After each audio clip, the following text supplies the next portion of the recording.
Twins are in Chicago, where they hope to continue their mastery over the White Sox. It's been a good road trip so far. The Twins hoping to finish it off with a series win against the White Sox. The Twins have picked up a half game on this road trip in the wild card standings. The Rangers are hosting Oakland tonight, and the Twins hope to win and maybe pull into a tie with Texas in the wild card standings. And good Friday evening to you from Chicago. Dick Bramer and Roy Smalley. It has been a remarkable road trip for the Twins, a big series win in Kansas City. And now the Twins hand the baseball to a guy who's been outstanding his last two times out, having beaten the Houston Astros twice in a row. Irvin Santana's pitched great his last two times. Before that, real fastball command issues. He's got a great slider, a great changeup, and he went through a streak where he just could not throw the fastball anywhere but in the middle of the plate. Last two starts, right on the inside corner, right on the outside corner, up and in, up and away, all over the perimeters of the zone. When he's getting that fastball over, then here comes the slider, and it's a phenomenal one. He's also got a great changeup. These hitters are real aggressive on his fastball because they don't want to hit that slider. They don't want to get the change. They want to hit the fastball. As long as he's not in the middle of the plate, they're not going to be able to handle the fastball either. In a season series that's been heavily lopsided in the Twins' favor, the Twins have outscored the White Sox nearly 2-1 so far this year, and they love to continue that through the weekend series here, with the Twins opening up a 3-game set with the Chicago White Sox. And when we come back, we've got a special tribute on the 14th anniversary of a memorable day in American history.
We shall not forget the attacks on September 11th, 2001.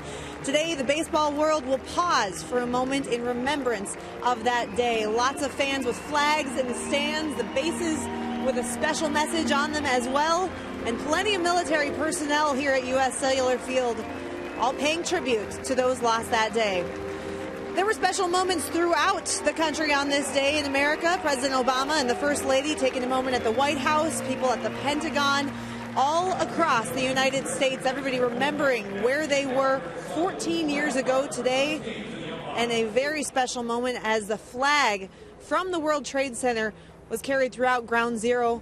Of course, a sad, terrible day 14 years ago, and everybody remembering where they were. I'm Jamie Hirsch inside U.S. Cellular Field as the Twins and White Sox square off for their final series of this season. But everybody, of course, taking a moment to pause and reflect on September 11th, 14 years ago. Paul Molitor and Torrey Hunter, both a part of the Twins team that year, and they both have vivid memories of that day. We were in Detroit, and I got a call.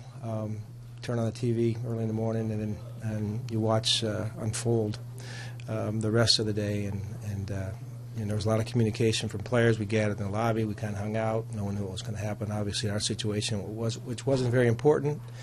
But it was, to think that has been 14 years now.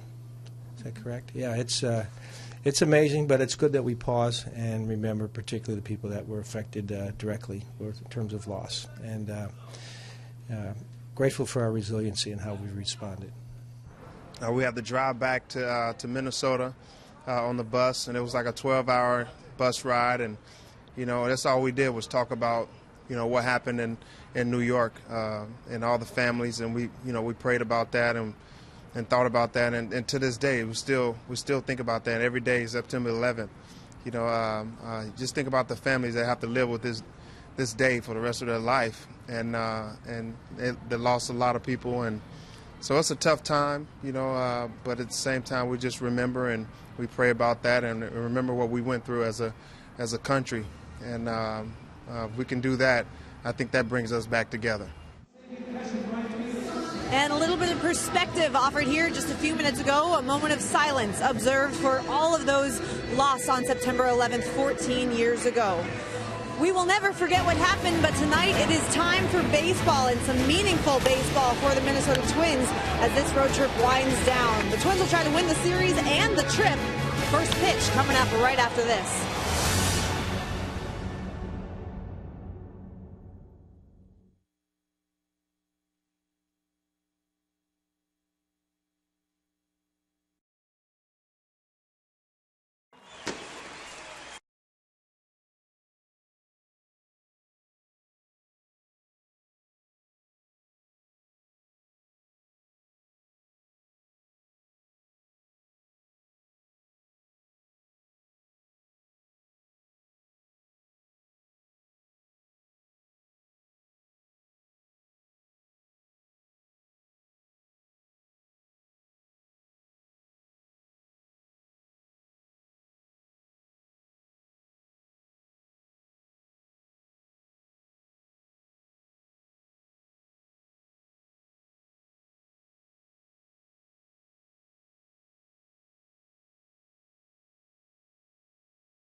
Showers mid-afternoon on, and we can't guarantee you we're not going to have some showers here tonight during the game, but we're getting started on time. The Menards batting order for the Twins. Aaron Hicks leading off. Brian Dozier batting second. Joe Mauer third. Miguel Sano back in the starting lineup. Trevor Plouffe, Eddie Rosario, Torrey Hunter, Kurt Suzuki, and Eduardo Escobar. And they're facing big right-hander Eric Johnson for the second time, but the first time in a couple of years. Strike one on the outside corner. Johnson making his second start of the year, just called up after having a good minor league season. The International League most valuable pitcher. Fastball, slider, changeup. He's got those three. Works very, very fast, which is an infielder's dream. But a lot of the White Sox people telling us that he lost confidence in his stuff for a while, but he's working fast, throwing it over, challenging the strike zone. So that'll be good to see. 2-2 to Hicks. This was John Dank's spot in the rotation. Danks has had terrible success against the Twins, so the White Sox pushed him back a couple of days and put Johnson in the spot or in the rotation for tonight's series opener. Hicks drives it to center field, but Eaton going back. That's off his glove, and Hicks will round first, go to second. And Aaron Hicks ends up at second base on a ball that Eaton misjudged. Aaron Hicks scalded this ball and really fooled Eaton. We are in a little bit of twilight right now, and it may be a little bit hard to see the ball off the bat for the outfielders. Eaton looked like he was tracking it all the way. You see Aaron Hicks really just put a charge in it, and the ball was hit way harder than Adam Eaton expected. He thought he had it all the way, and the ball sailed over his head. A double for Hicks, and now here is Brian Dozier. Down and away, ball one.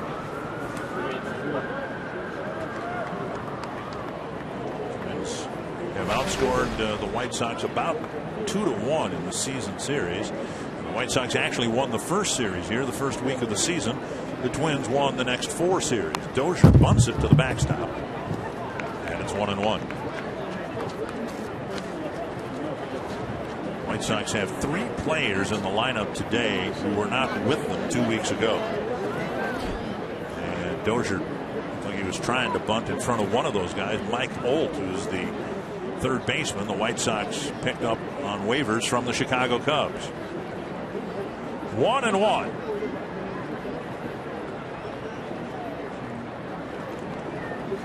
And now 2-1. Second road trip in a row where the Twins have had to cover 3 cities, a 10-gamer, now a 9-gamer. And we know what happened in New York to start the last road trip. But since then, the Twins are 9-4 on the road. And Dozier takes, it's 3-1. Played very well in Houston. Could by rights have come out of there with a series win. He could have won 2 out of 3. Did win 2 out of 3. Culminating with a huge win Wednesday night. Now with a chance to beat up the White Sox and have a great road trip. And ball 4. Dozier will fill first base for Mauer. Let's check out the White Sox in the field.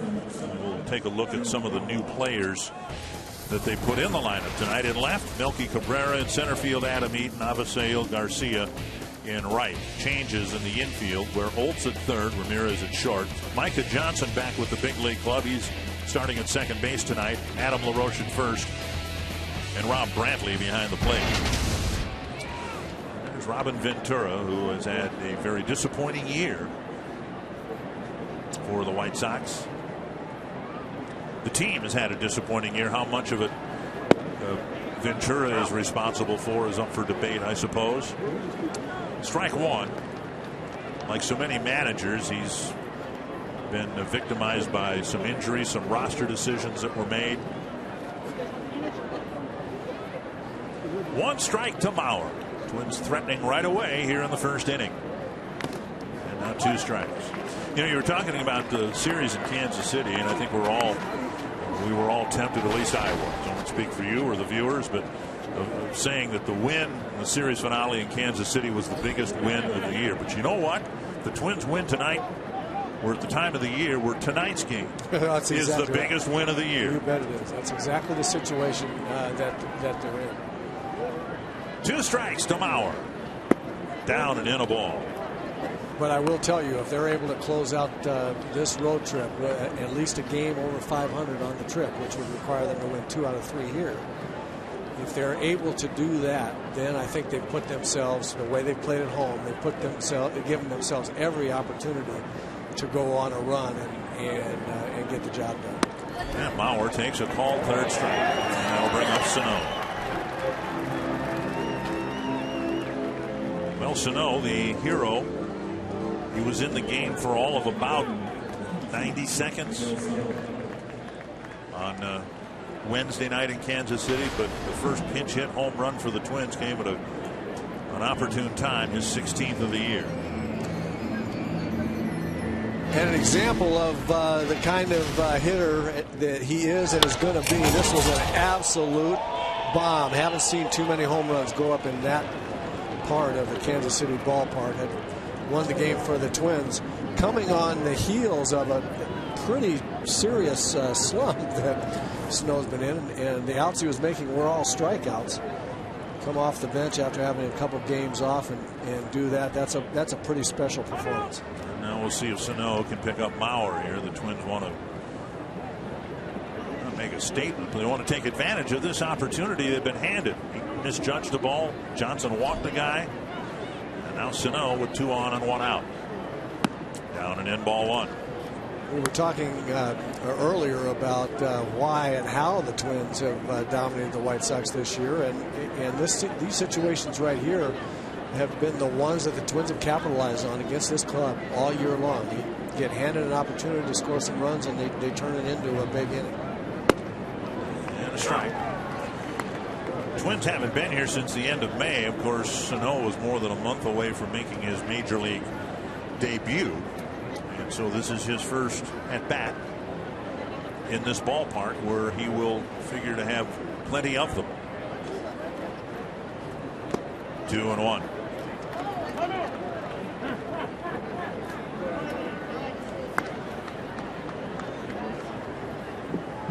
Wearing his age on his jersey. It has had such a profound impact on this team since his early July call-up.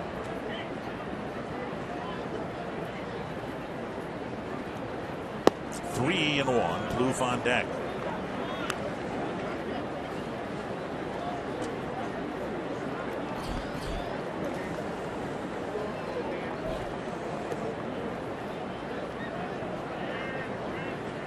Big pitch early for Eric Johnson.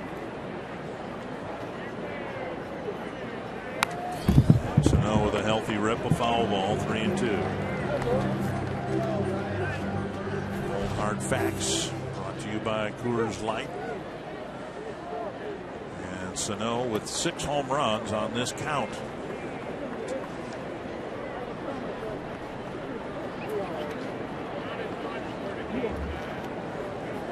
It was a 3-2 pitch he homered on in Kansas City. And he takes up and in. They're loaded up for Trevor Plouffe. Here's a situation that has played out that has made me think that the 5th hitter and the 6th hitter in the Twins lineup, whoever it's going to be, in this case Trevor Plouffe, is so important and will be for years to come if Miguel Sano becomes the 4th place hitter for a significant future here. He walks and strikes out a lot. He's either going to pick up runs or the 5th hitter is going to have to do it, because Sano hits about 500 right this year. He's hitting about 500 when he puts the ball in play, but he'll strike out a lot and he'll draw an awful lot of walks, which means that the ability of the 5th hitter to drive in runs is going to be significant, even with a big RBI guy like Sano in the 4th spot. Now a strike 1-1 to Plouffe, who's grounded into 26 double plays this year, 2 of them the other night in Kansas City. But Trevor has 2 grand slams this year.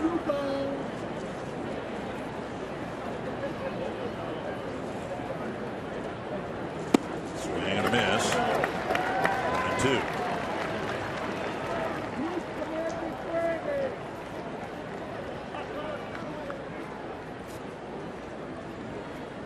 Hicks at third. Dozier walked. He's at second. Sano walked. He's at first.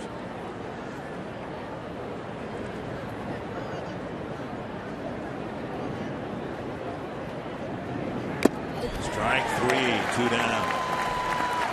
And it'll be left to Rosario.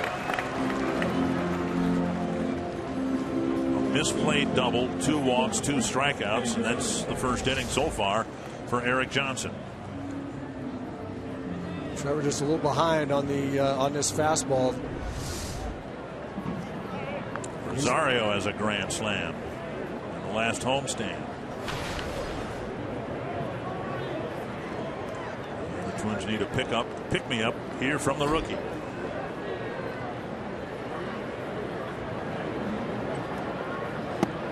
Inside, ball 1.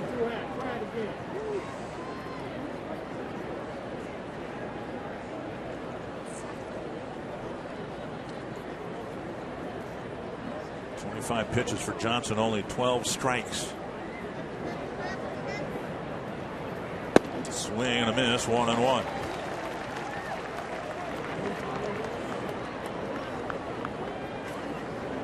The Sox have allowed 94 first inning runs this year. That's the second highest number in the American League. The Twins trying to add to it. Rosario with a drive to right field. And at the wall, a leaping catch by Garcia. Rosario driving Garcia to the wall. He made a nice leaping catch to take an extra base hit away, and the Twins leave the bases full in the first.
Ball on Fox Sports North is presented by Menards. Save big money at Menards on all your home improvement needs.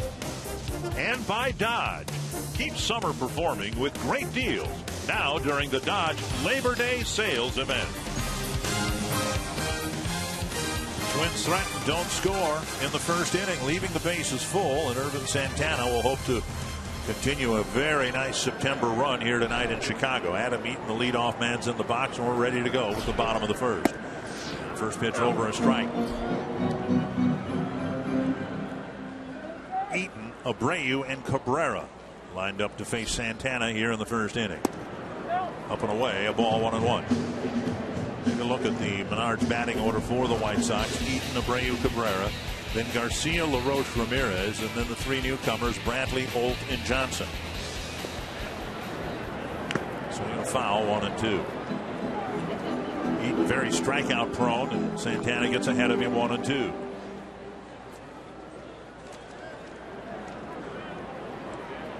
Santana with 21 strikeouts in his last 2 starts. Missing inside.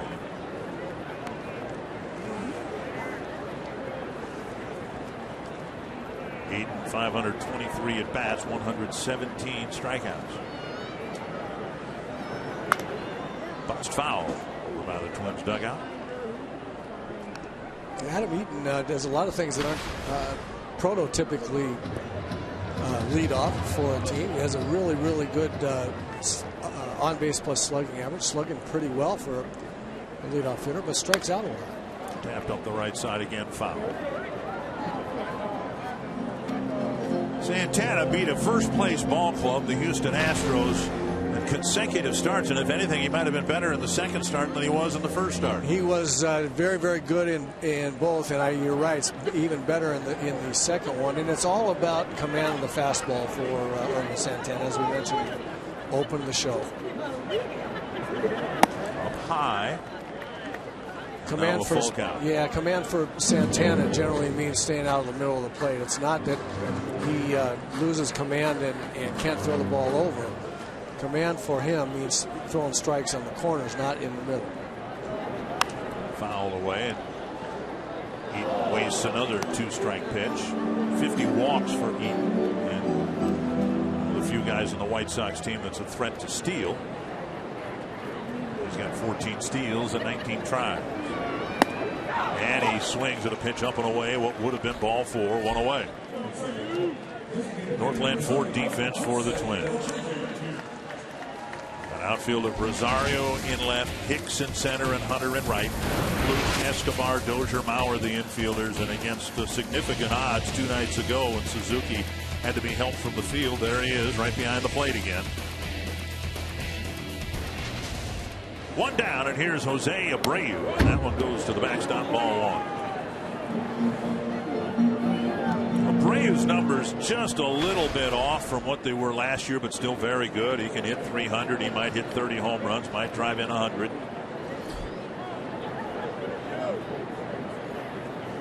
1-0. And now outside 2-0. Twins have pitched Abreu pretty tough this year. He's only hit 1 of his 27 home runs against the Twins.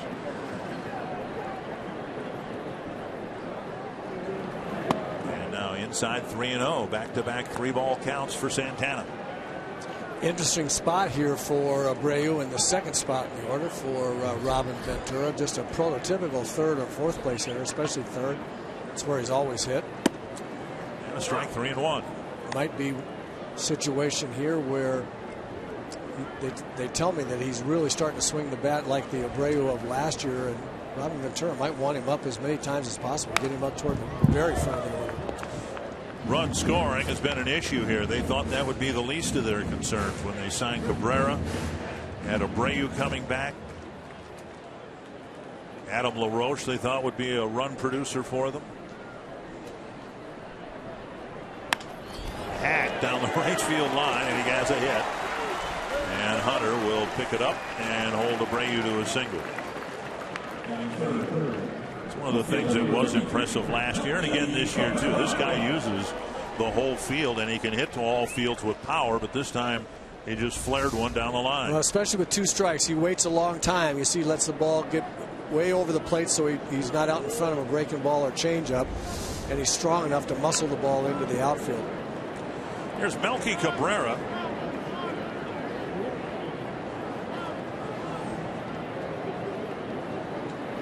Snap bat.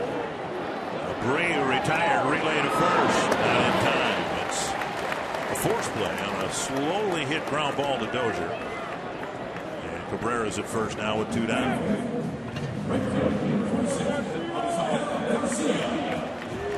And that'll bring up Avisail Garcia. Don't think he took Rosario a home run away from Rosario, but he did take an extra base hit away from him. Very likely 3 runs batted in. Yeah, terrific play to go back there and time that jump just right. Had a pretty good idea of where he is in relation to the fence. Goes up and gets it. And you're right. That's a 3-run double if he doesn't come down with it. And now Santana will try to get him here to end the first inning. Swing and a foul back. Swinging at the first pitch there, that fastball, and that's what we've seen with hitters against Ervin Santana. They're very aggressive early in the count on the fastball because they know that strikeout pitches, the slider and the changeup, very, very good. They want to hit fastball as soon as they get it.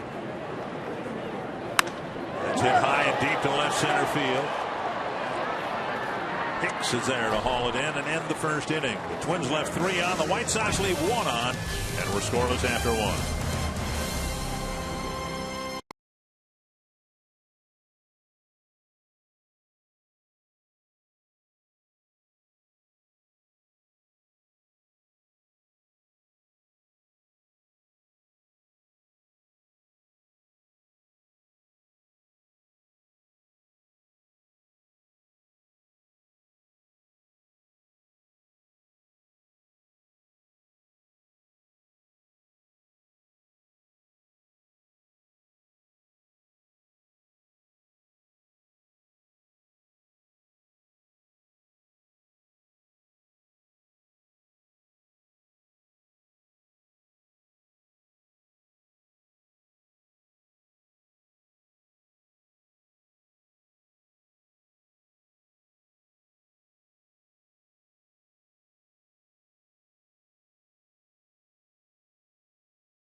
Against the White Sox. Of course, it's a meaningful baseball game for the Twins, but it's also just a special day for everybody around the world of baseball and everyone as an American. And Torrey Hunter echoed those thoughts, of course, today being September 11th and the 14th anniversary of that terrible day. He remembers vividly what it was like to be playing for the Twins in Detroit. Of course, the game was canceled that night, but he remembers how everybody waking up in his hotel room, remembering seeing all the events transpiring in the television in front of him, and then later having to take a bus back to Minneapolis from Detroit. I know, Dick, you were on that road trip as well, and I'm sure that you remember exactly where you were, as we all do. Well, thank you, Jamie. Yeah, I remember the bus ride, as Torrey said. It was about a 12-hour bus ride, and I felt so fortunate because when I got there, I was home. And there were, none of the other players on the team were home. Their families were still in Florida, Texas, California, wherever. And I was so relieved to get home, but I've often thought about the players and how, yeah, they were in Minnesota. Ball hit to right field. Torrey's got a base hit to start the second inning. For so few of the players, when they got to Minnesota, their family members weren't there because this was September 11th. For those who had school-age kids, their kids had already started school back home. The White Sox were in New York, and talking with people who are still with the team now, who were with them back then, they still just talk about how surreal it was to be there, to be trapped in a hotel blocks from ground zero. What a horrifying experience it was around the country, but particularly in New York, where you really had no idea what was going to happen next. Suzuki at the plate. 1 strike. Can't imagine being there. Can even less imagine what it must have been like to be a New Yorker in around Manhattan. 1 strike to Suzuki. Twins have a leadoff hit for the second inning in a row against Johnson. He had some control issues in the first, and now a swing and a miss, 0-2. Suzuki suffering a frightening collision. He said he was afraid because he had a lot of pain right away in his left knee, but as we said when he left the field with some help, he's tough as nails, and I guess that was the most alarming thing for us, to see him not come off the field under his own power. 1-2. That was the thing that worried me the most, for exactly the reason that you say, and you and I were talking about it, Dick. He is such a tough guy. and shakes off seemingly every injury that befalls a catcher. For him to have to be helped off the field, that was just so uncharacteristic. I was so afraid it was the worst thing it turned out to be. 1-2, and Suzuki takes off the plate 2-2.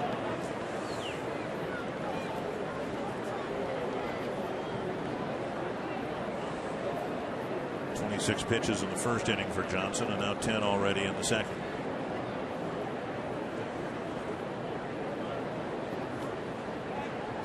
And a turn and a soft throw.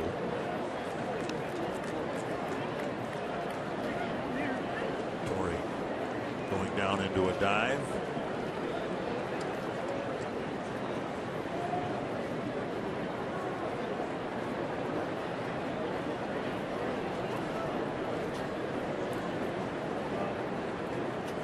Two and two to Suzuki. And a drive deep down the left field line. Foul. Suzuki cranked a home run Wednesday in Kansas City.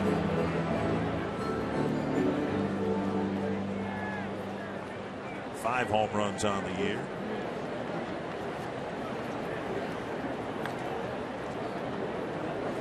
Kurt hasn't had the kind of offensive year that he had last year, or certainly that he wanted to have this year. But as you see there, he's played well against the White Sox, and he swung the bat very well the second half of the season. Now inside 3-2. Regardless of how he's swinging, Paul Molitor talking with us today about how important it is to have a veteran like Suzuki down the stretch here, handling the pitching staff, hitting in tough situations in big spots. Even though he's not swinging the bat statistically as well as last year, he's still a very, very tough out. Hunter takes off and the pitch flipped foul. Suzuki with a good job of protecting the plate.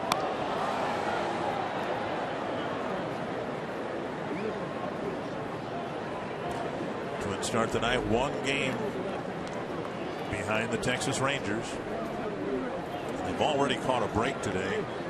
Detroit was supposed to play in Cleveland. Justin Verlander was going to start. The game was rained out, which will almost certainly mean that Verlander will not pitch against the Twins at Target Field next Wednesday. Hunter goes, check swing, and strike three, and Hunter will be thrown out. Kurt Suzuki's unhappy with the check swing call. We've run into this before with this umpiring crew. Mike Malinsky, the home plate umpire, said he went without appealing to, in this case, the first base umpire, Mark Wagner. Yeah, he went. Don't you think? Oh, absolutely. No. That's just one that's not a question. I will say this. Always from the side there in slow motion, it looks like the hitter swings almost without fail. Base is empty. 2 down now for Escobar. On the outside corner, a strike.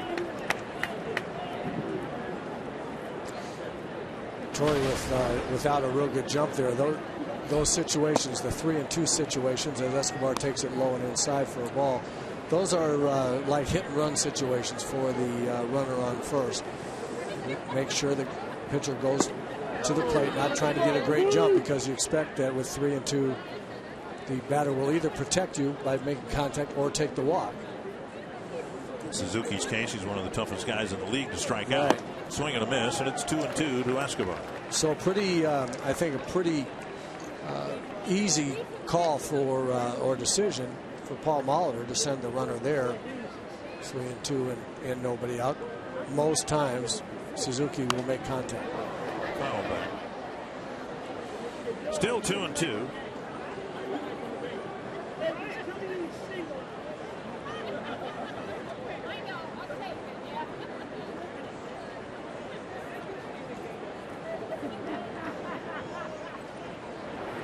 And now another 3-ball count. Twins are exhausting Johnson. 6 of the 9 batters have seen at least 5 pitches. Swing and a miss, a strikeout. He ends up facing just 3 men in the second. No score after an inning and a half.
rotation. Paul Mulder said today Tyler Duffey will start on Monday, and in our Sanford Health injury report, Phil Hughes will make his first start in over a month on Tuesday. It was a welcome sight in Kansas City to see him back on the mound, tossing a simulated game on Wednesday. He threw 45 pitches there against Twins hitters, and then afterward, he said he felt good. And at one point, guys, he gave up a long home run to Kenny Vargas.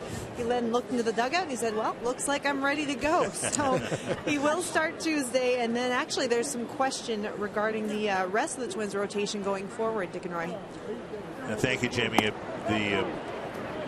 Mike Pelfrey will continue to pitch for the Twins, just not in his regular turn, and you just get the sense that they're almost going to go series by series and put people in, give them the ball, one hop back to Santana, and throw the first one down.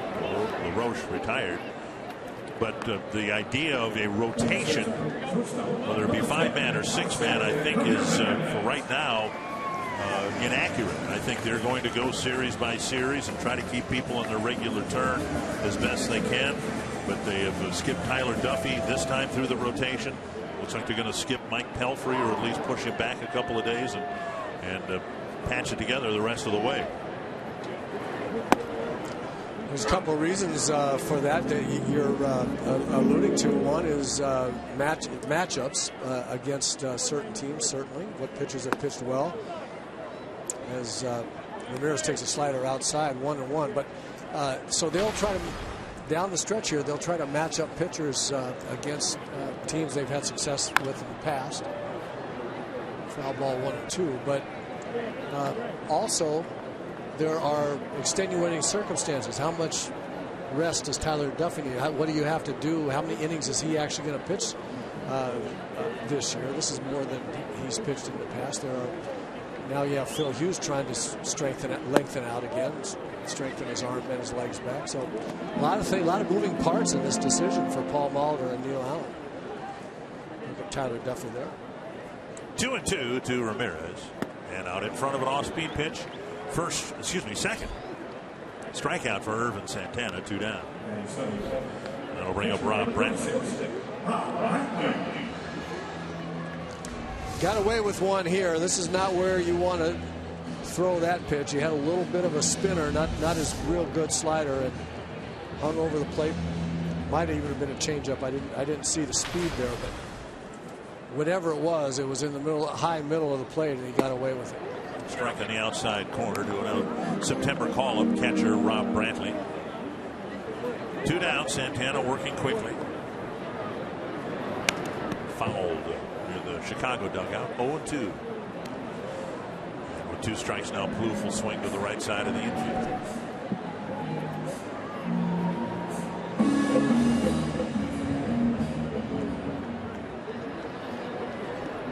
To Brantley. Brantley strikes out and strikes out quickly. 3 up, 3 down for Santana in the second on 12 pitches.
for Minnesota Twins Military Monday, presented by Fox Sports North.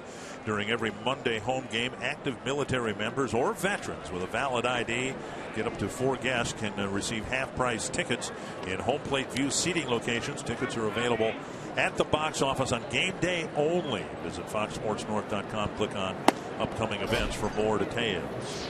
Up and away, ball 1, and Eric Johnson needs to have a quicker inning. He's thrown an awful lot of pitches. 26 in one inning, 21 in the next. And now 2-0 to Hicks. Hicks hit the ball hard on a line to center field. He misjudged it. Bounced off his glove for a leadoff double. Then a couple of guys were walked.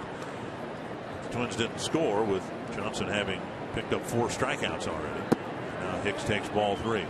We're talking about it in Kansas City. Aaron Hicks has only walked 20 times this year, twice intentionally, yet he has one of the better eyes at the plate on the Twins roster. So it's a number that I think, as he gets more playing time, is going to go up. Yeah, I agree with you. And I think the thing about him not walking is both good news and bad news for Aaron Hicks and the Twins. There's a nice at bat there. Lays off some questionable pitches or some pitches just outside the zone and gets a base on balls. But the reason I think it's kind of a good news, bad news situation is because when you're swinging the bat well, you tend not to walk as much. And his improvement, especially from the left side, has been so drastic and dramatic improvement that he's putting the ball in play earlier in counts, which he had a hard time doing before. Now inside to Dozier. Dozier drew a first inning walk. You can remember the first 2 times Aaron Hicks was up, the first 2 years, and how many times he, like Byron Buxton is going through right now, 0-2, 1-2 right away, because he wasn't able to put the ball in play. That gets in bad, tough counts, and someone will put him away with a tough pitch. This year, with left-handed, Aaron Hicks is much more aggressive, much better at putting the ball, good pitches in play, good pitches to hit in play early. Hicks with a big lead. Now he got a tremendous jump. There won't be a throw. Hicks had a big lead, and I don't know whether it has anything to do with the throws we have seen from Johnson. Every once in a while you run into a pitcher who's got a bit of the yips and throwing over there. Here's Hicks's jump, and there's no point in Brantley even getting out of the crouch. Johnson, in his throws to first, has just turned and softly lobbed the ball to first. Now he may have a very good pickoff move. Dozier swings and fouls, 2-1. But until he shows it to the Twins, I think we might see the Twins do more running here today. Well, yeah, I think you have a good point. But in this particular case, Aaron either guessed right or thought he saw something. He was going before Johnson made any kind of move. If Johnson decided to throw over there, he'd been picked off. 2-2. The Twins let Johnson off the hook in the first inning. You look right here. You know, watch Aaron Hicks. He takes off, and it was before the first move. Yeah, it was before Johnson even picked up his front leg. He's looking for first move. Didn't even see first. Didn't even see any move. Just took off. 2-2 to Dozier, and the ball fouled back to the screen.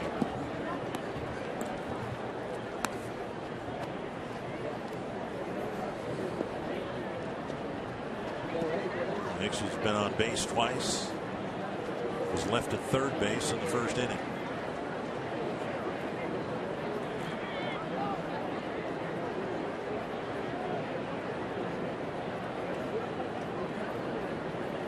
Johnson's had a lot of 3-ball counts, and he's issued 3 walks. And Dozier takes a called third strike. Mauer took one in the first inning. 1 down.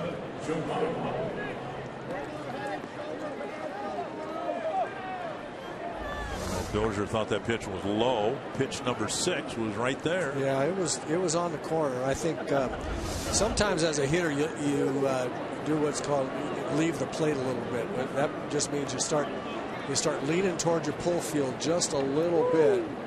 And when you do that, you lose the outside corner. You lose your perception, your sense of the outside corner, and the ball looks even further outside than it is. And Mauer takes a low 90s fastball for strike 1. Twins had runners at first and second in the first inning. Bauer struck out for the 97th time this year. Trying to get Hicks in from second base.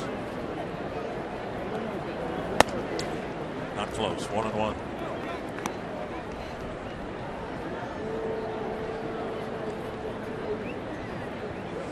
Johnson pitched Mauer pretty well his first time up. He's throwing inside fastballs, throwing cutters or hard sliders in on him.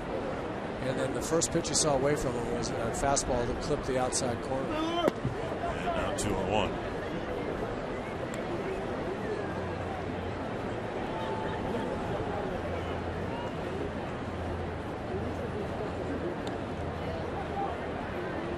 Hit to the outfield should put the Twins on the board.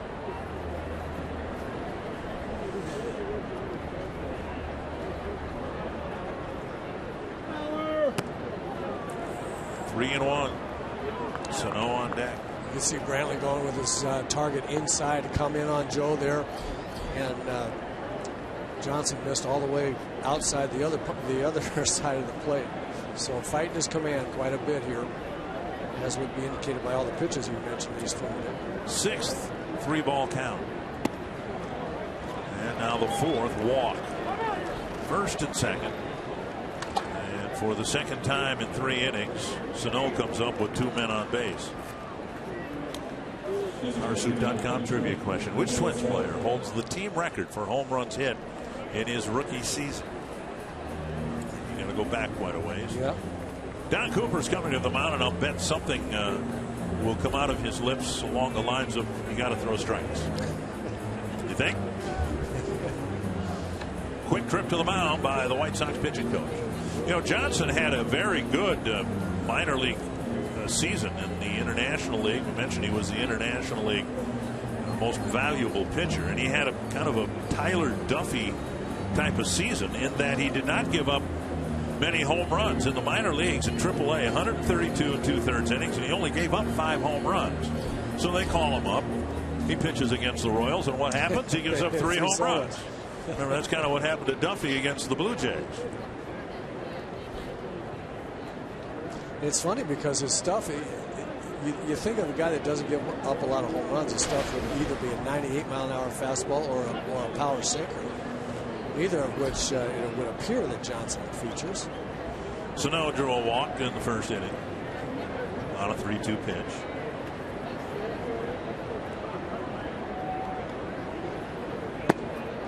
Over the inside corner.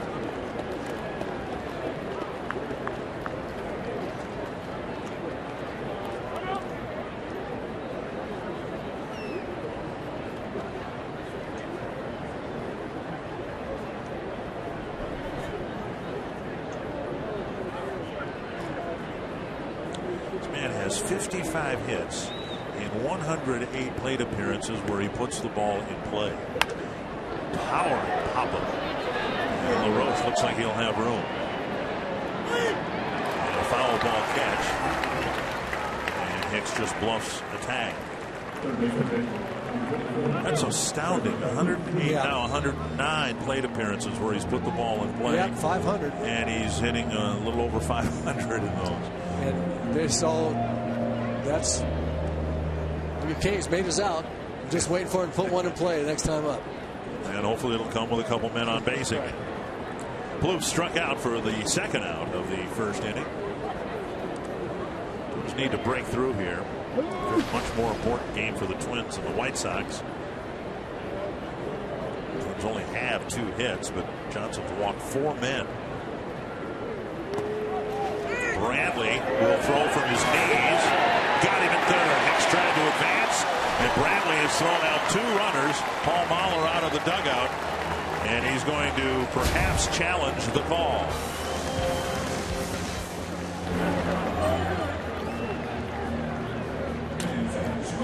It is not a caught stealing, but Brantley with a throw out at second base and now a throw out at third. But to hold everything, the Twins may challenge it.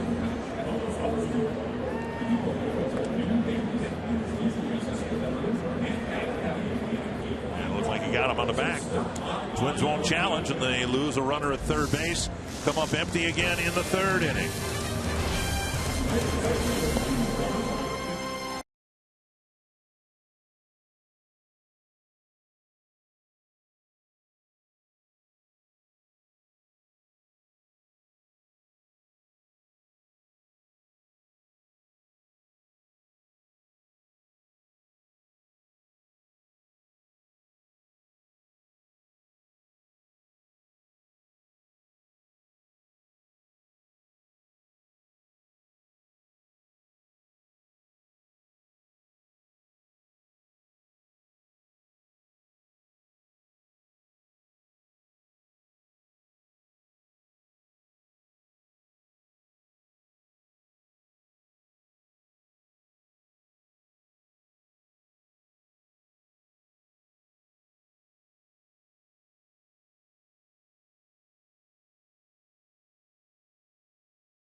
They've lost a runner at second base and at third base. Now bottom of the third inning, Mike Olt will lead things off against Irvin Santana. A fresh start for Mike Olt. He was picked up on waivers from the Cubs just about a week ago. And if you're a third baseman in the Cubs system, you've got an issue with Chris Bryant. Olt started the year as a third baseman, only had a dozen at bats, had a right wrist injury, but a chance for a fresh start here with the Northsiders. This one down the right field line, and that's a base hit. Hunter will turn and fire with Olt looking for second base. Out at second base, Torrey Hunter from the right field corner throws a strike to Eduardo Escobar. I don't know, did the old veteran decoy Mike Olt a little bit?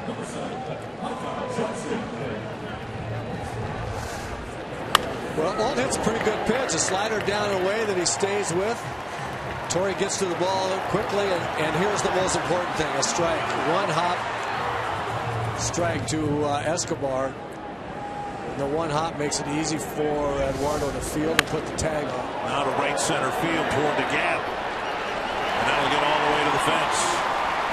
And Micah Johnson has a double. He was the opening day second baseman for the White Sox. But he had some defensive issues, and he takes Santana's first pitch and slashes it to the gap. The White Sox with a couple of hits from their 8 and 9 batters. Runner at second, one down for Eaton.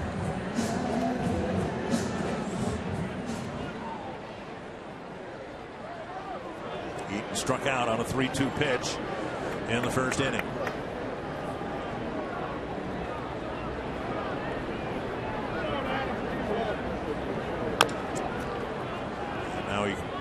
Pattern seems to be developing with the White Sox hitters, doing what we've seen many teams do, going after that first pitch against Santana. One strike to Eaton. That's what we were talking about earlier. They don't want to get deep in the count. He's got too many other pitches besides fastball to be able to put hitters away. So they're looking for the first fastball they see. They want to be aggressive. And the White Sox have been swinging the bats much better of late, and so they're feeling good about themselves, going up there hacking. That slider right there, his slider is really a good one because it has 2 angles on it. It breaks right to left, in this case into Eaton, but also has a nice tilt to it. Breaks down as well. It's a very, very tough pitch to hit. Fastball off the corner, 2-1. We haven't seen him throw an awful lot of two-seam fastballs like that one right there. You see that 88 miles an hour, 3 or 4 miles an hour slower than his straight fastball. On the ground sharply to Dozier. Eaton retired and Johnson to third base, 2 down. That'll bring up Jose Abreu.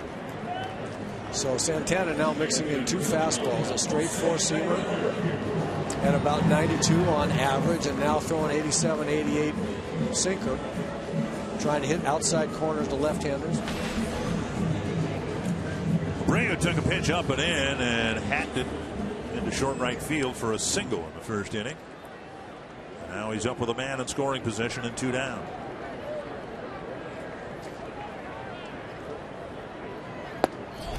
Missing inside, ball 1. Abreu, the top RBI man on the White Sox with 86.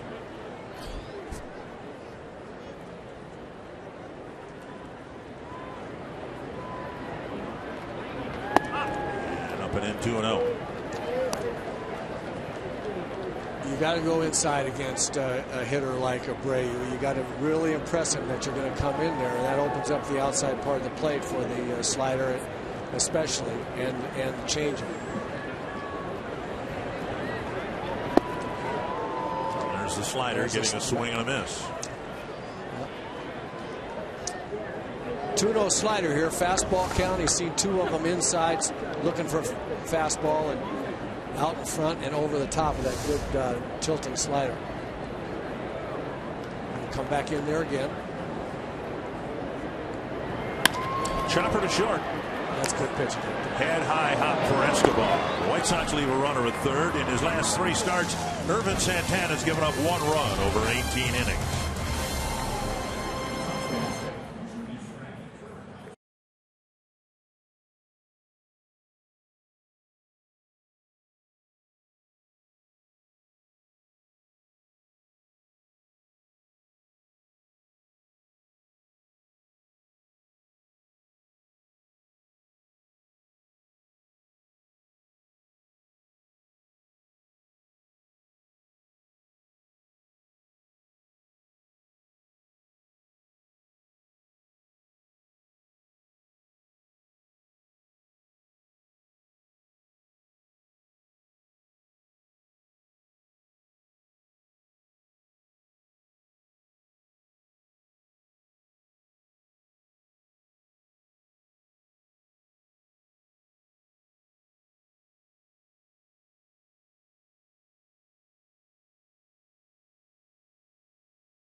Getting the playoffs, and guys are kind of excited about the feel of just fighting to get in the playoffs in September. We call it in September, and trying to get into October. It's a lot of excitement, man. We're playing games and having fun, but at the same time we're executing and playing fundamentally sound baseball.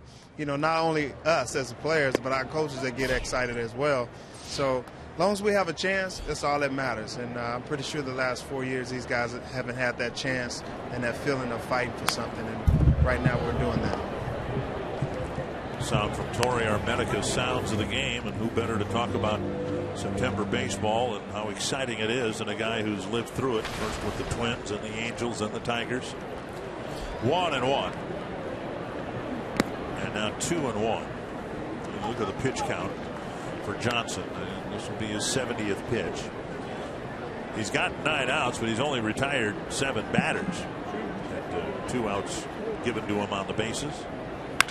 To left and deep. Herrera back and gone, a home run. Trevor Plouffe with his 19th of the year.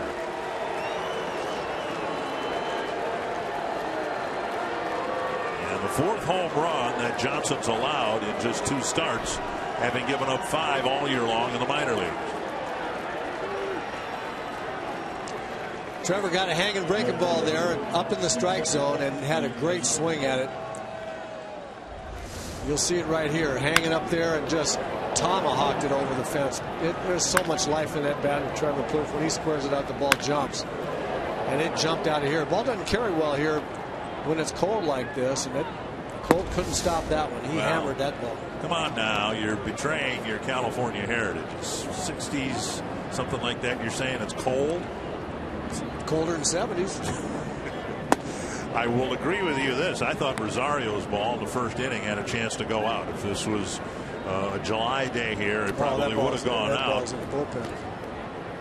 And then Garcia hit one in the first inning as well. Here's a very big pop-up to the right side of the infield off the bat of Rosario. 1 away. Looking at Trevor there, I watched him work with Tom Bernanski the last couple of days, not counting the off day yesterday, but in Kansas City, working very, very hard on hitting breaking balls. And Tom, with all due respect, not the greatest curveball thrower in the world, but he's out there trying to, Bruno, throwing curveballs at Trevor Plouffe, one right after the other. They really had a great session, and looked like it paid off there. Torrey singled his first time up, was thrown out after a Suzuki strikeout, trying to get to second. And now at the knees, 1-1. The home run by Plouffe means that this year, the Twins have scored 94 runs against the White Sox, and they have scored 47 against the Twins. Minnesota elementary math tells me that is now 2 for 1. They double them up. Yep. 1 and 2. Hunter getting time.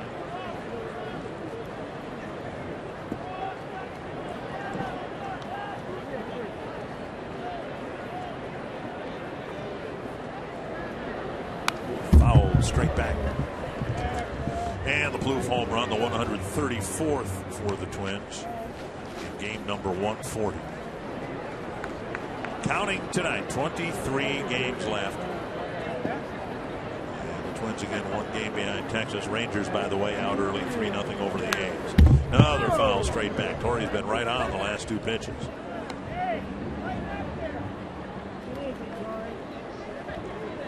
See Texas leading Oakland. Rangers got tough news today. Scott Feldman's done for the year with some shoulder issues.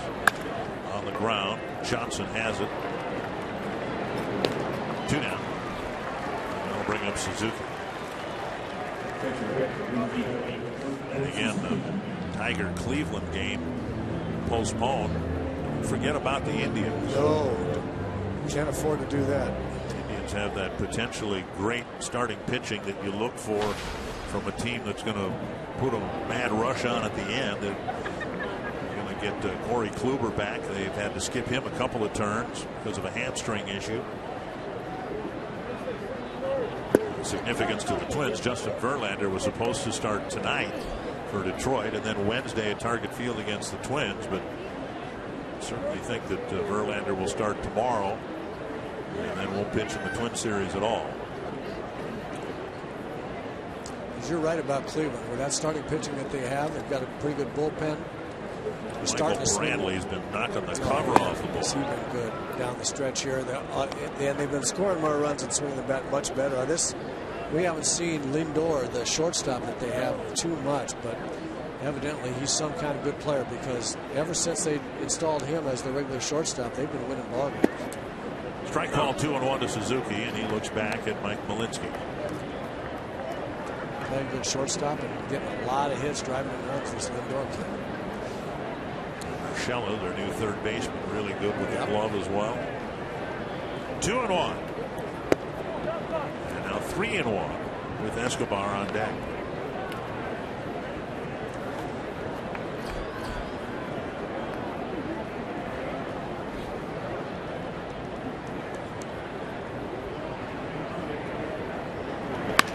Blasted to left center field. And Suzuki will get extra bases. His way to second, and he's in with a 2-out double. Yeah, good job of hitting right there by Kurt Suzuki. Got to 3-1 with 2 out. Pretty classic fastball count right there, and he cheated on a little bit. Got the big end of the bat out to the ball. Smoked a line drive through the gap. Left center. Escobar struck out his first time up. Chance to back up Suzuki's 2-out hit with a run producing 2-out hit.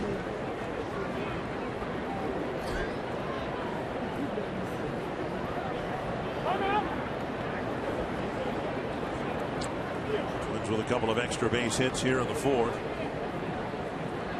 For Johnson's walked 4 men, and all 4 men have been left on the bases or been thrown out. Outside, ball 1.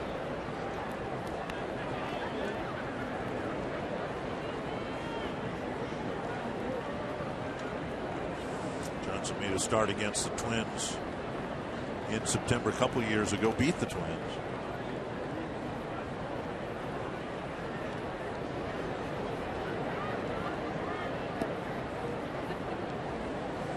I always wonder what is going on in a pitcher's mind when, in this case, does the inside spin around move with 2 out Suzuki, who wouldn't steal second base, much less third. I always wonder what causes pitchers to all of a sudden think it'd be a good idea to throw to first for a guy that doesn't steal, or fake to second when a guy's not going to steal a base in any situation, much less try to steal third with 2 out.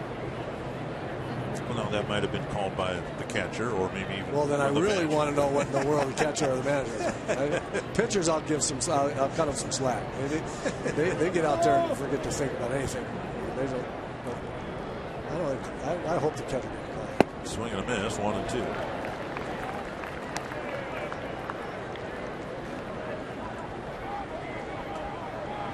White Sox playing just .500 baseball at home.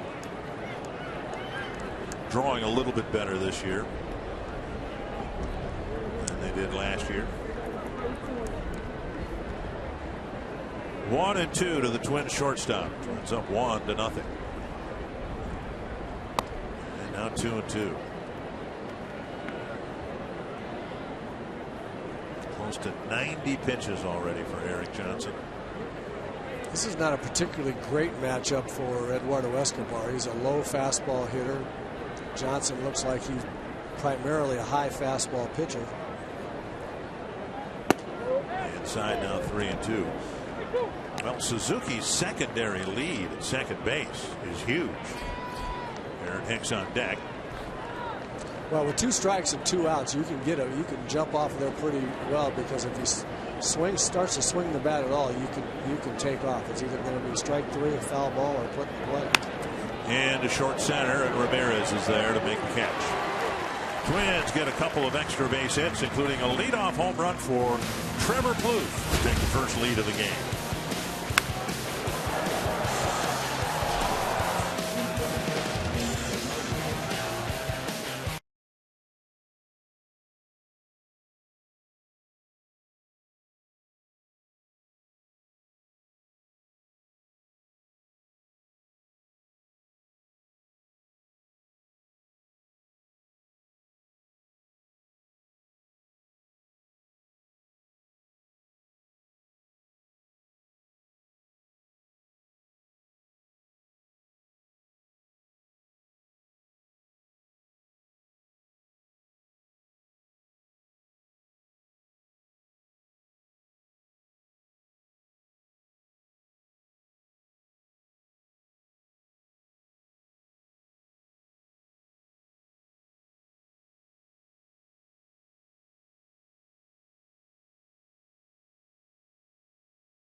In front, going to the bottom of the 4th inning. Time now for you to tweet your strongest fan photo.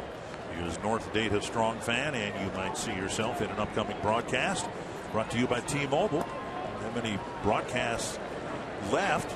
22 after tonight. Everything from here on out will be on television, of course.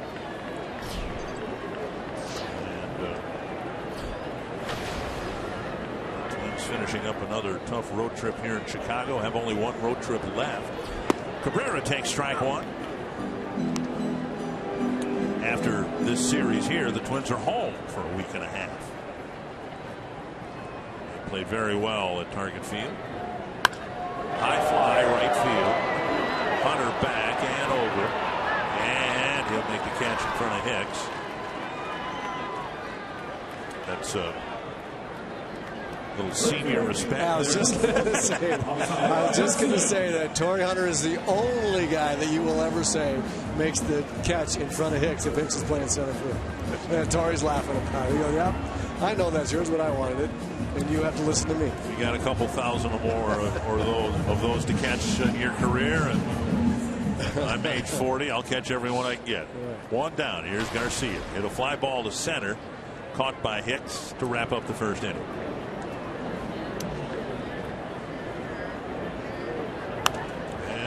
bunt back over the screen, strike one. Santana not quite as sharp so far, even though there aren't any runs. Only 3 hits in 3 innings and no runs for the White Sox here in 3 1/3. He's left a lot of pitches up. He's gotten away with a couple of high sliders. That was another one. Pretty good rip by Garcia. Gotten away with a couple of high changeups. And now inside 1-1. You see him missing badly the target, the low outside target on that fastball from Kurt Suzuki. So he's getting away with it so far. But he doesn't have as great command like he had in the last 2 Houston starts. Just off the outside corner, 2-1.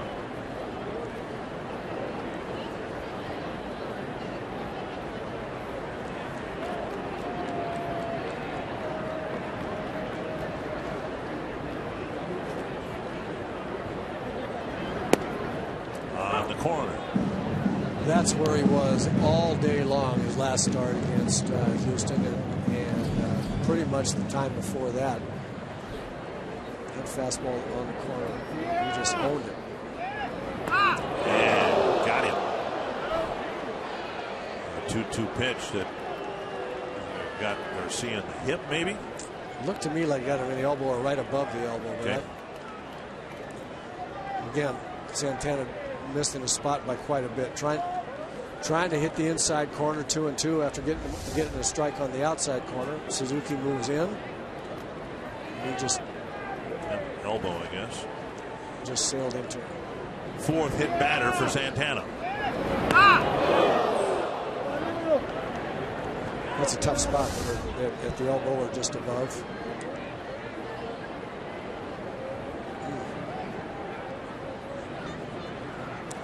Schneider, the longtime trainer for the White Sox.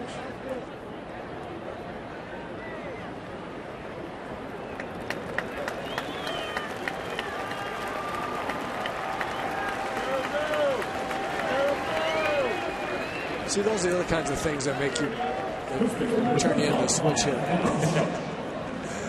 Get over there on the other side of the plate, the ball doesn't sail into you like that. And right-hander against right-hander, you have to hang in there with 2 strikes in case it's a breaking ball, and you're hanging in, and then that fastball sails in. Santana and Garcia with presumably a pleasant exchange as Garcia went to first. Here's LaRoche. Most of the Chicago batters, most of the guys you would be concerned about, like Abreu and Cabrera. Twins have pitched him pretty well, but this guy struggled against everybody else but the Twins. He's hit over 300 against them. He's hit only 12 home runs when the White Sox were imagining him having about 30 at this point, but he's hit 3 of his 12 home runs against the Twins. Yeah, they were thinking at least double that home run production by this point, that's for sure. Now 2-0. 3-0 with Santana's command slipping away from him here in the 4th inning. He's got a 1-0 lead, but he's just hit Garcia. Now he falls behind LaRoche.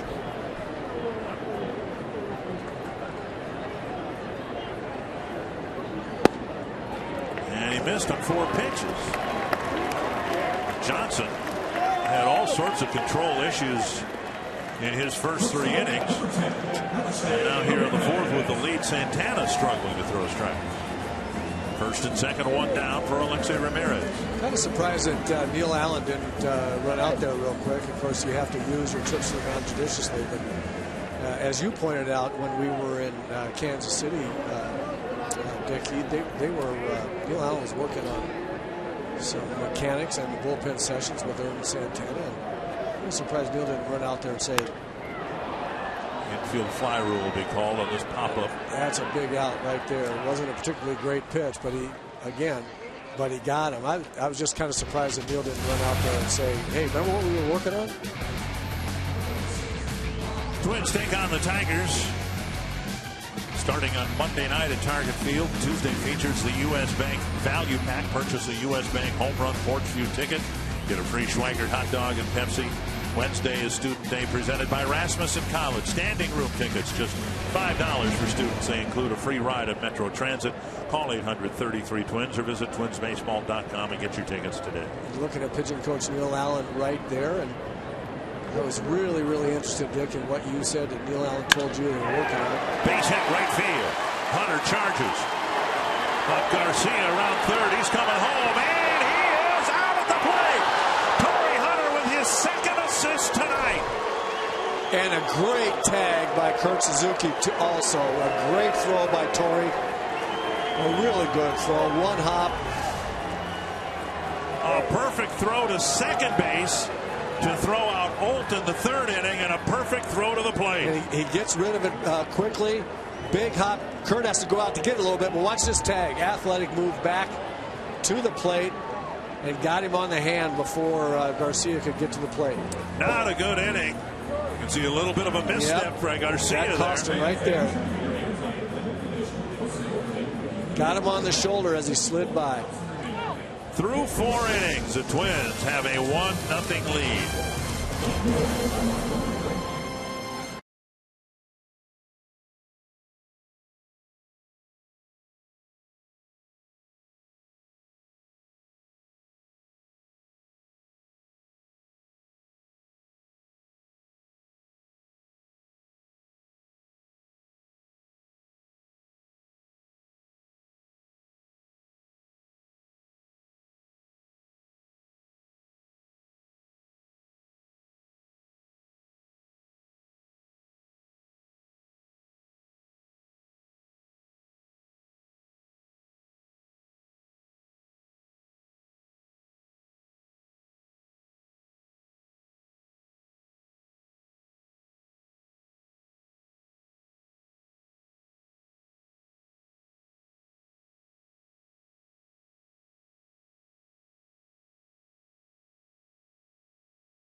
But there's nothing wrong with his right arm. And his knowledge about how to go get the ball and throw it. Oh, back almost into our booth. Strike to Aaron Hicks. Hicks has reached twice. Doubled off the glove of Eaton in the first, and then walked, stole second, and was thrown out at third base in the third. Twins have lost runners at second base and third base. The White Sox have lost runners at second base and home plate. 1-1 to Hicks. And a pop-up again back into the seats.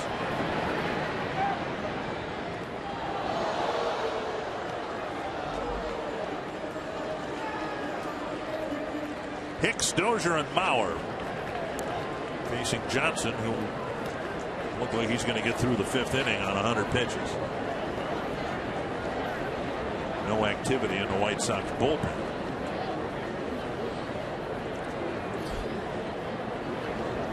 Outside, 2-2. One of the big numbers for Hicks in his career is going to be his on-base percentage. We talked about the walks, out foul and out of play. But what we've seen from Hicks, that's such a departure from his first 2 years, what we've just seen in this at bat, making contact, foul balls, albeit, but what we saw in his first 2 years, so many times, strike 2 was immediately followed by strike 3. This one popped up again. This one might be playable, and looks like it is for Olt. Foul ball catch and one away. We'll bring up Dozier.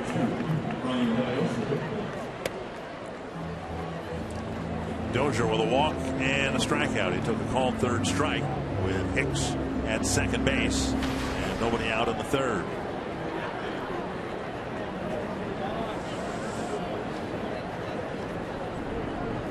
Bryant had struggled a little bit at the plate. Not his usual quality of at bats. Ball one outside. A little bit pull conscious. Of course, Bryant has the kind of swing where he wants the ball from the middle in and he wants to pull the ball most times anyway. But when your timing's off, as he takes a curveball for a strike there, when your timing's off and you're still trying to pull the ball, it's a lot more difficult. You have to be so much finer on balls you're trying to pull hitting out in front. Your timing has to be really, really good. And when your timing's not good and you're still trying to pull it, it's an uphill battle. It's hard to find it. 2-1 to Dozier hitting here in the fifth. And now 3-1 with Bauer on deck. Talking with Paul Mulder the other day, who said he wanted to see Miguel Sano try to hit the ball to right field a little bit, wait on the ball longer and see it a little better when he was going through his slump. Dozier draws his second walk. And the fifth allowed by Johnson. So it's the same with every hitter. Even if you're a Miguel Sano type, you're going to go through some slumps. You're going to go through some times when you're trying to pull the ball and just not getting there. Even just if you don't try to do it in the game, just in batting practice, you try to hit the ball the other way. It makes you watch the ball longer, get your timing back a little bit. The 5 walks have been issued to the first 4 batters for the Twins. Bauer walked in the third. Took a called third strike in the first. Ball one. Are you surprised they don't have any activity in their bullpen? Yeah, I am. And the only thing that I can think of is that, well, I'm surprised for a couple of reasons. Number one, he's thrown so many pitches, and just this point in the game. But he must have thrown a lot of innings in AAA if he's AAA pitcher of the year, and so he's continuing to throw a lot of pitches and a lot of innings. Another very soft toss to first. We haven't seen a quick pickoff throw in earnest yet. We saw Hicks when he was aboard in the third inning look at one of those lobs, and he took off before the next pitch. Dozier doesn't have quite the lead that Hicks had in the third inning.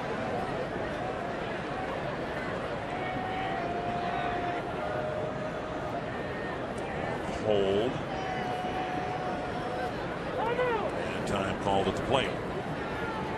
So Johnson at least trying to mix it up a little bit. Hicks had him timed awfully well in the third inning and had taken his second step before Johnson broke from the stretch.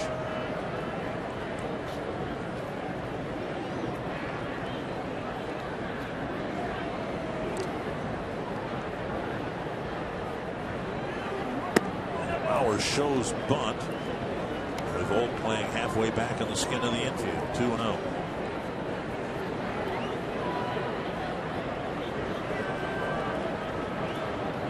Now somebody's got a baseball and starting to get loose down in the Chicago bullpen. 2-0 here. See if Joe can get out in front of one. See if he can get a fastball right here and cheat on it a little bit and drive it. 2-1.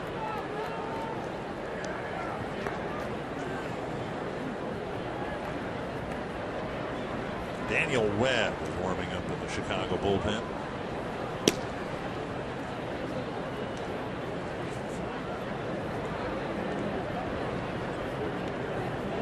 Now, if you'd seen that 5 or 6 times where Johnson just turns and lollipops a throw to first, wouldn't you wonder whether he has a good move? And there hasn't been one legitimate pickoff attempt.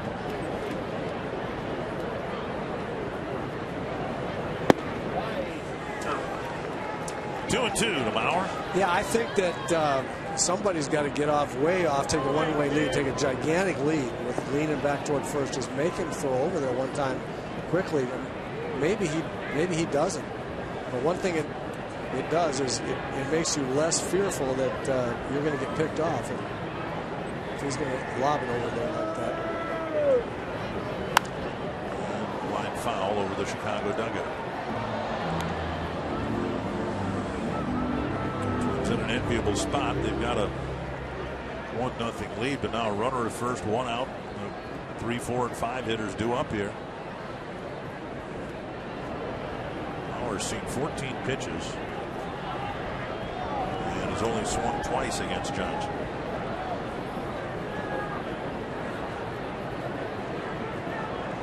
Dozier goes, and the pitch hit to left. Cabrera going back, still going back, makes the catch in front of the fence. Dozier has to retouch second base, and he will get back to first. And the Twins sent the runner, and Mauer sent one to the left field corner for out number 2. And that'll bring up Sano.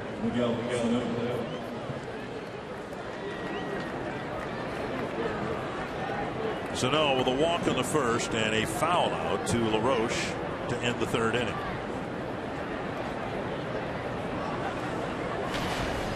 And I'm looking forward to the next time he puts the ball in play.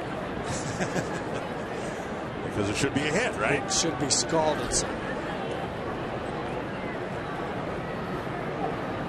Half swing, strike 1.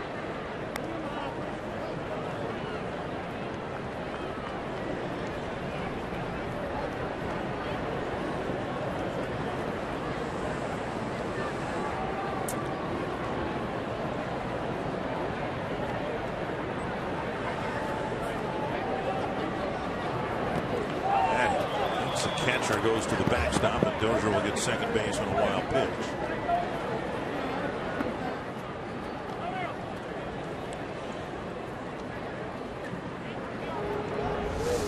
Brantley tried to backhand this ball, kind of short hop it in the dirt, and just didn't get down to it. I think the curveball fooled him. It bit down even a little bit harder than he thought, than he expected. That's a ball that really shouldn't be blocked. Chest protector, right? Yep. 1-1 to Sano. Fouled back 1-2. Well, I guess the point that his manager would make to him is, I don't care if you want to catch that ball, but you have to catch it. If you can't catch it, you got to block it. 1-2 to Sano.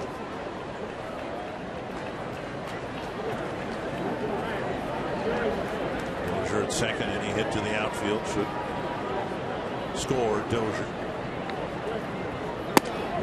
Up and away, 2-2. Again, the rookie with really good plate discipline. You know, you mentioned the statistic that we showed earlier. These 6 home runs with a 3-2 count, leading the league. He doesn't get to those 3-2 counts by going 3-1 first. He's gotten a lot of 1-2 counts that he's fought back to get to 3-2. Fox track presented by Dodge. Up high, and now what's the count? 3-2. Kind of typical of his 3-2 counts right here.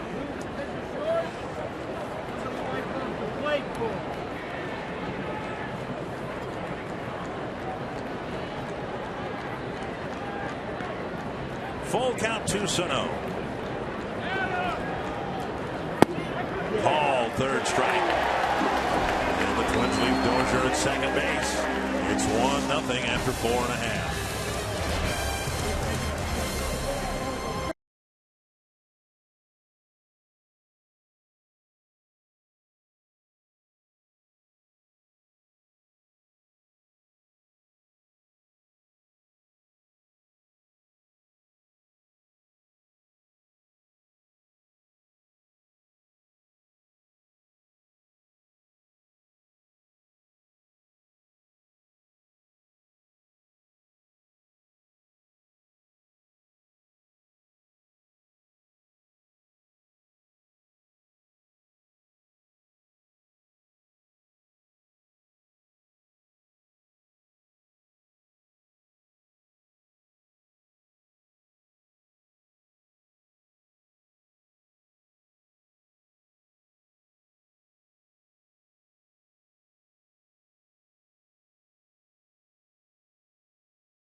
At Twins home games, bring your Circle Me signs. And if you get circled, you may find yourself in the Minnesota Lottery Winners Circle, where you could win $100 worth of scratch-off tickets from the Minnesota Lottery. Well, the Twins holding on to a 1-0 lead. Trevor Plouffe's home run leading off the fourth, the only run so far. Santana struggled through the fourth inning. Hit a batter, walked a guy, gave up a base hit, was bailed out by Torrey Hunter's perfect throw from right field, and now he's all over the place here to start the fifth inning again, falling behind Olt 2-0.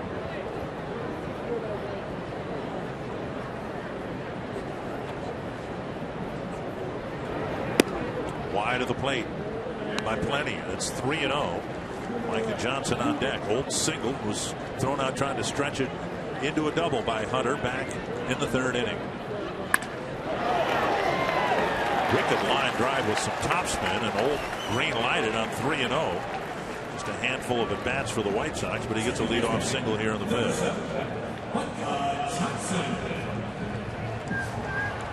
And that'll bring up Micah Johnson.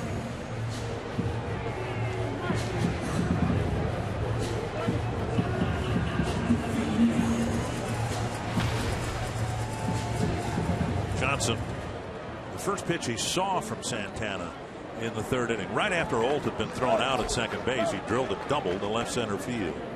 A bunt, foul, 1 strike.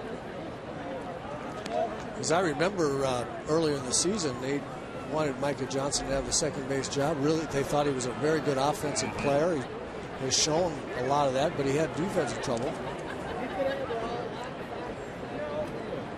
Sent back down to AAA to clean that up. Carlos Sanchez, the bulk of the second base players, a big swing and a miss, and it's 0-2. Carlos Sanchez can really play it out there at second base defensively. He's hitting just .228. Right. So between them, they've got a heck of a second baseman. Yep. 0-2.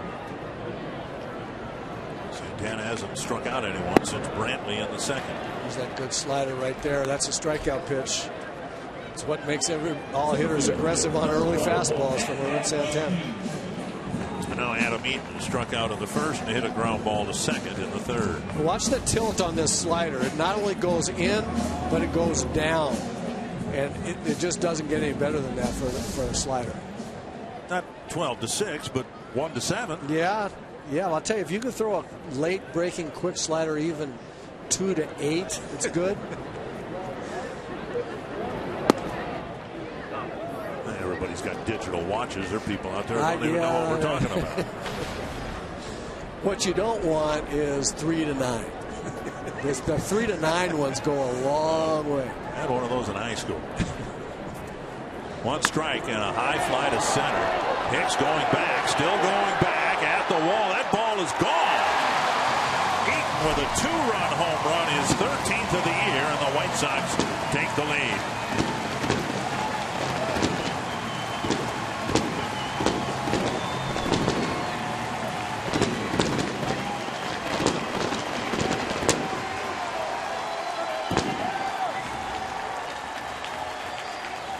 Eaton with a 2-run home run here in the fifth. That's a little bit more of the 3-9 we were just talking about. A slider right in the middle of the plate that didn't have the tilt and didn't have the sharp break. And Eaton, surprisingly, goes yard over the center field fence. There it is again, a little spinning slider that is just comes up there like a batting practice fastball. 1 strike, or excuse me, 1-0 to Abreu, and now a strike, 1-1. Eaton now with 12 runs batted in his last 12 games. Big 2-run home run here in the fifth. Abreu with a single in the first and a ground ball to short in the third. Command that was there in both starts against Houston isn't there at all, it doesn't seem tonight. No, even though he was he had shut out the White Sox for 4 1/3, it just wasn't the same. It's not been the same. Yikes. Lauer has to dig out a low throw. 2 down.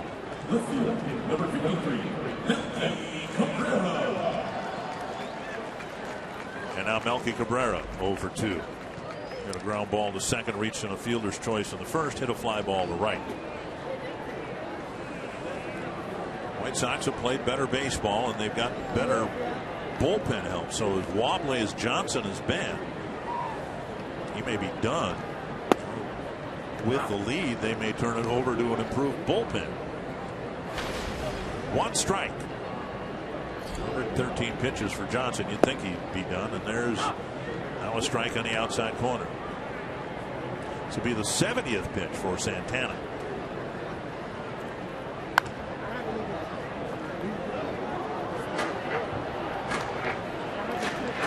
The White Sox have swung the bats much better here the last 2 or 3 weeks, or a month or so, somewhere in that range. Led by Adam Eaton, who's shown surprising power this year. Abreu, of course, and wow. And at 4 feet in front of the plate, 1 and 2. Cabrera's hit the ball a little bit better. Alexi Ramirez is swinging the bat better. He's one of the guys, I think, Alexi Ramirez in this White Sox lineup. He's not swinging well. It's hard for them to score a lot of runs. And now 2 and 2.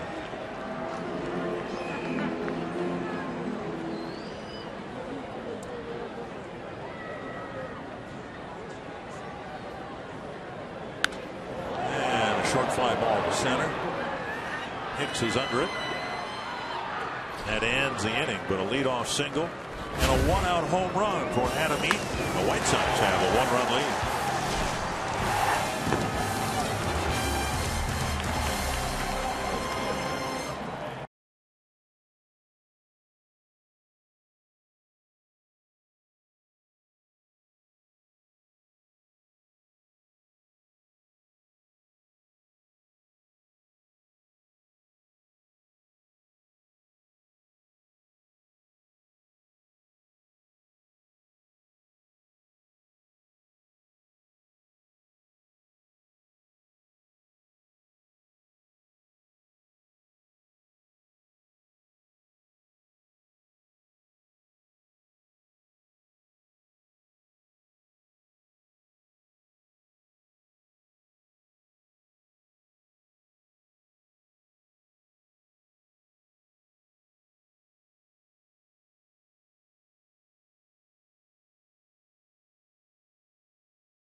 Your link to what's next by NorthlandFord.com and your local Northland Ford dealer.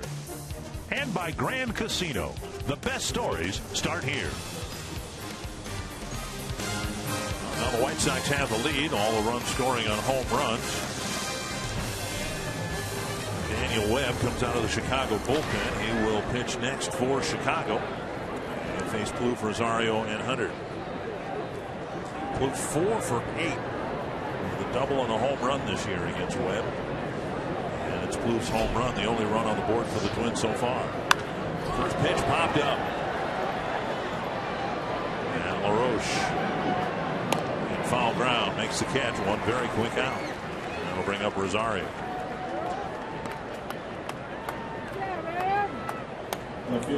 Rosario 0 for 2, and the average trickling down. We would always expect Rosario, once it got down into the low 270s, to have a couple of good games, get it back up in the 280s, but now 0 for 2 tonight. Nearly came up with a big hit in the first inning with the bases loaded and 2 down. He hit a liner, and Garcia caught it leaping up against the fence in right. Squaring to bunt, taking a strike. That was an encouraging at bat that Rosario had there in the first inning, coming up with the bases loaded and hammering that ball to right field. He really hadn't stung the ball very, very often in the whole Kansas City series, especially.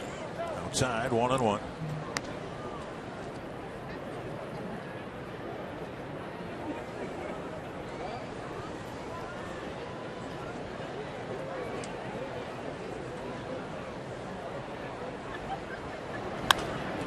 Driven foul. It's 1-2. Johnson, the pitcher of record, hardly seemed to be in control of either himself or things in general, with a lot of walks, behind in counts. They gave up 4 hits, and the Twins don't have a hit with a man on base yet. Up and away, 2-2. Twins outfield figures to be pretty congested in upcoming years, and that's without Torrey Hunter. Max Kepler had a tremendous year, still having it for the Chattanooga Lookouts. Ball popped up, able to reach the seats. Paul Molitor said today that when Chattanooga's playoff season is done, Twins are considering bringing him up yet this year. A tremendous year across the board. Principally an outfielder, can also play first base. And I know Paul Molitor would be happy to have him too. I mean, one more player up here that's got a chance to get a hit or two in all of these games, as you mentioned, being big ones. Nothing wrong with having another guy. And Rosario just reaches across the plate into the right-handed batter's box and pokes a single to left. Oh, that's so good. 2-strike, outside corner, maybe off the plate pitch, as you said, Dick. And he keeps his hands back so well that he's able to make contact pitches. Watch, his hands are back, and then at the last minute, just flip the big end of the bat, serve it out, and that pitch was 8 inches into the right-handed batter's box. Looked like he just served it into left field. Here is Hunter, 1 for 2.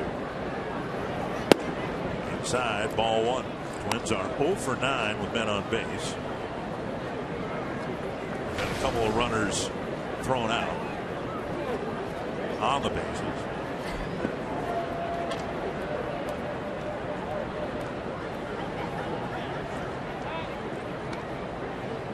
Rosario a threat to steal, and he's checked by Webb. Still 3-0 in the 7th inning down in Arlington, Texas. Rangers in front. Rangers ahead of the Twins by 1 game in the wild card standings. 2 teams are done playing each other. Played to a 3-3 draw. Swing and a miss, and it's 1-1. Torrey chasing a pitch down and away.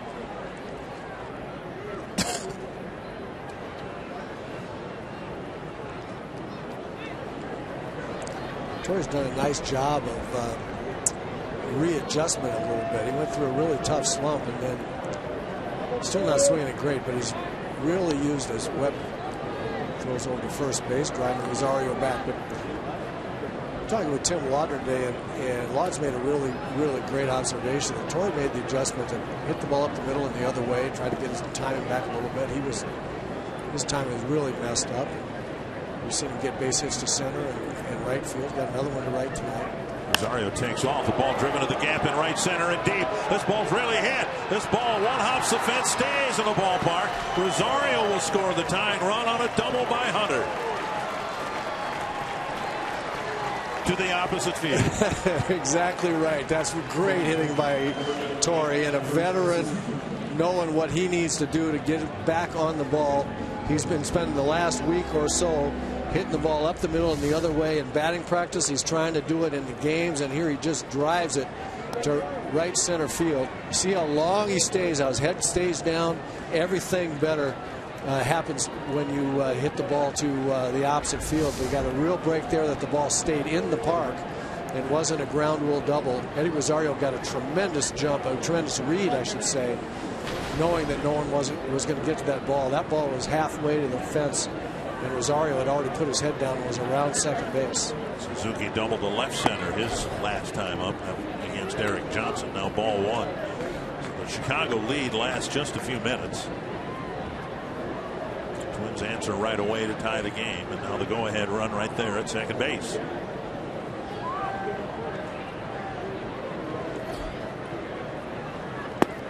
Over the inside corner, 1-1. Just a really clutch RBI. Great at bat by Torrey Hunter to come right back and put the tying run back up on the board after the White Sox have taken the lead. That's a big hit. Lifted short right field. Garcia comes in a few steps. It's kind of an awkward catch of it. Out number 2. Pretty good night for Torrey Hunter. 2 outfield assists, a game-tying double. He's at second with 2 down for Escobar.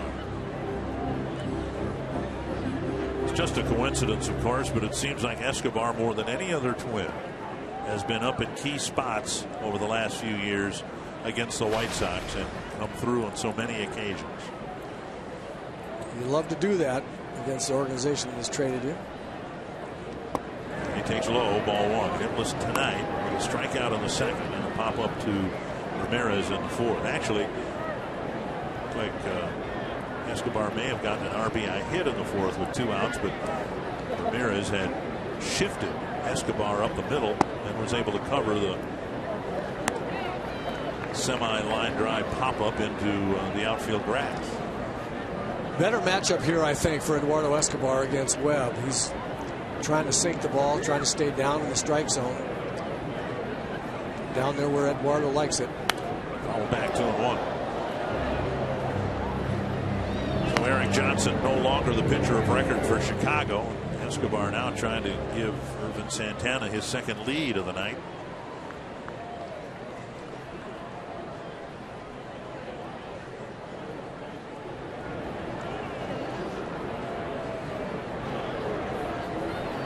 Two and 1. 3-1. Hicks on deck.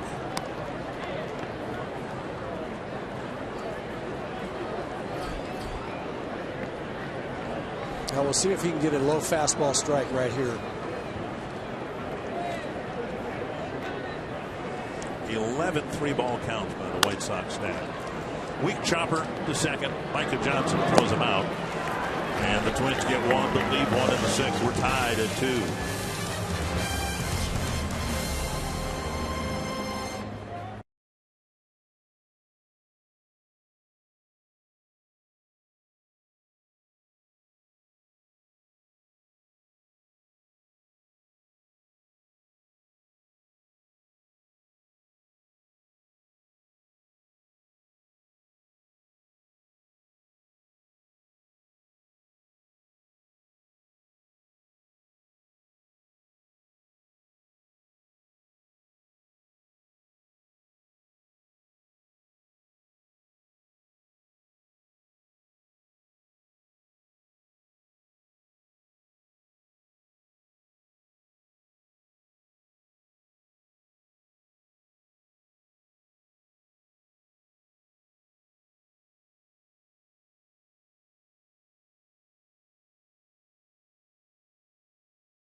Is for a weekend series in Chicago, and those are Mountain Dew fans of the game. If you're interested in career opportunities in a sports-related field, the Twins will be hosting their 11th annual Sports Internship and Career Fair September 24th from noon to 3 p.m. at Target Field. Visit with over 20 sports-related organizations throughout the Midwest. And for more details, visit twinsbaseball.com/job opportunities. To register, call 612-33-TWINS. Space is limited. Avisail Garcia taking outside ball one from Irvin Santana. Santana got through 3 innings in good shape, really struggled to get through the 4th, and then gave up 2 runs on a long home run to center from Adam Eaton in the 5th. 1-1. Garcia, LaRoche, and Ramirez in the Chicago 6th.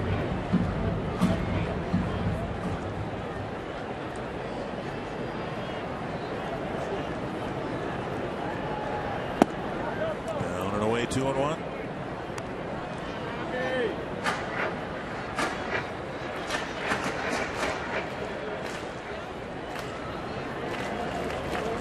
Swing and a miss. Santana drilled Garcia with a pitch with 1 out in the 4th. And Garcia ended up being thrown out at home plate on a great throw from Torrey Hunter in right field. 2-2. Foul straight back.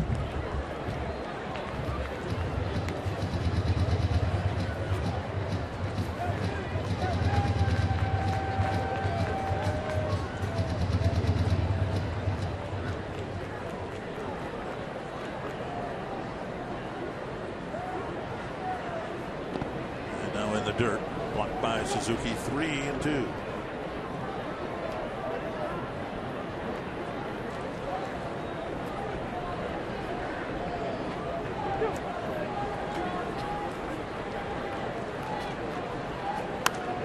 Off-speed pitch, lifted foul, back into the seats.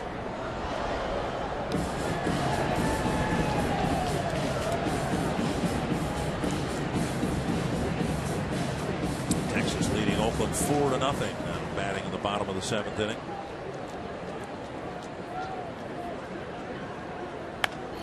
And another foul, this one over the Twins dugout. Santana really wants to get the first out here. You get late in the game with a tie score and really don't want any free passes. They always seem to haunt you. Even though he's battling his command, he really wants this out right here. High fly, left center field. And Hicks gets under it. Finally, out number 1. And that'll bring up Adam LaRoche.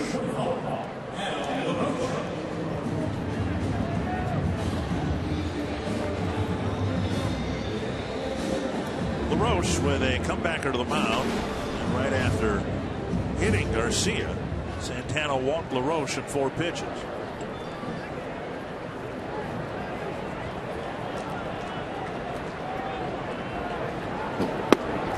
Strike on the outside corner.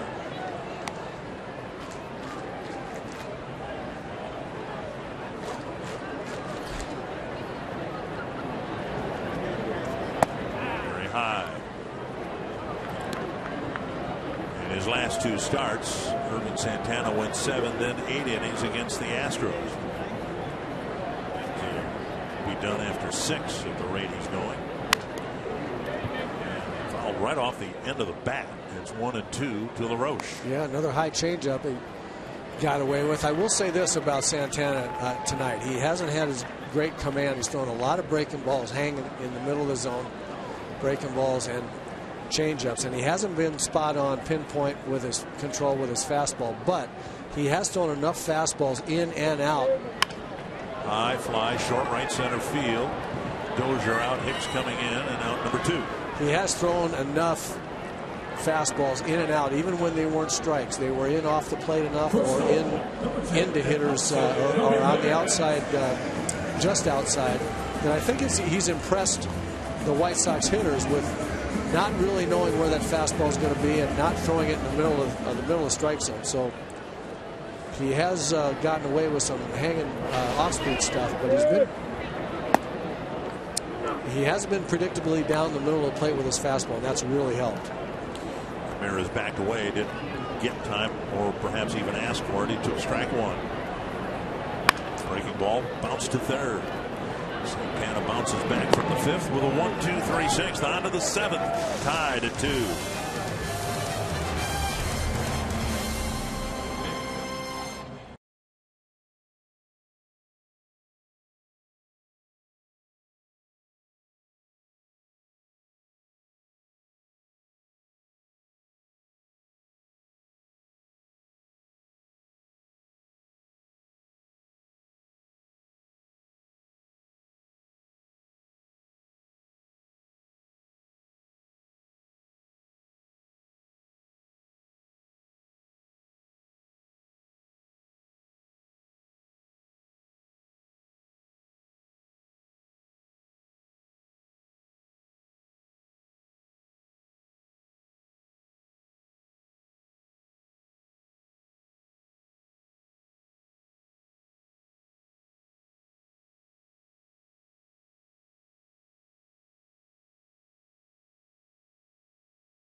on the first.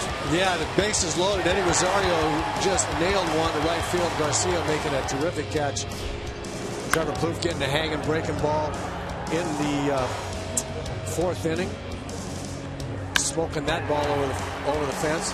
Torrey Hunter with his second assist of the game. A strike to the plate to throw out Garcia that would have tied the game at the time. Adam Eaton with a 2-run home run to center field in the fifth. At that point in time, it was 2-1. Twins came back in the sixth with a run to tie the score 2-2, and that's where we are. Webb delivers strike one to Aaron Hicks. Dozier and Mauer will follow. In another low-scoring game. To win one late. Hicks out in front of an off-speed pitch, 0-2. These are the games, the one like the one Wednesday night in Kansas City. The teams that survive the pressure of the pennant race to get to the postseason win those games. Sharply hit. Great stop at second by Micah Johnson. Throws him out. What a play by Micah Johnson. One down. Hicks hit the ball hard again, and Johnson robbed him of a hit. That looked like a base hit for sure. Hicks lining the ball, one hopper into the outfield. It would appear, and look at the jump that he gets. All out dive. Really, really nice play. One down, and now Dozier. Strikeout, 2 walks. Over the inside corner, strike one.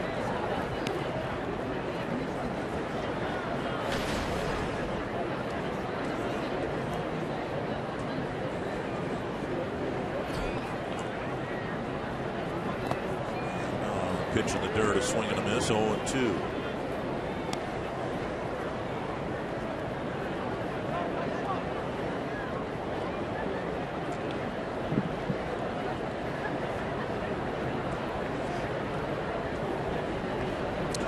Thought he had a drink, and Aaron Hicks took it away from him.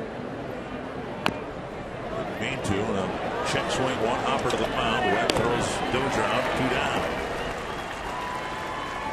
We'll bring up Mauer. First baseman, number 7, Joe Mauer. Mauer struck out looking in the first with 2 men aboard, walked in the third, and with Dozier at second. And one away, Joe hit a drive to the left field corner, grabbed by Cabrera. Actually, Dozier was still at first base at the time.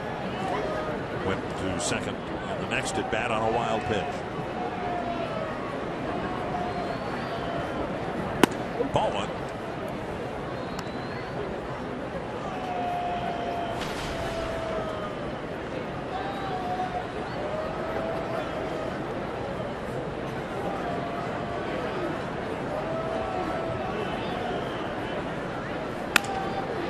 Soft liner right to Ramirez, and that'll end the Twins' 7th inning.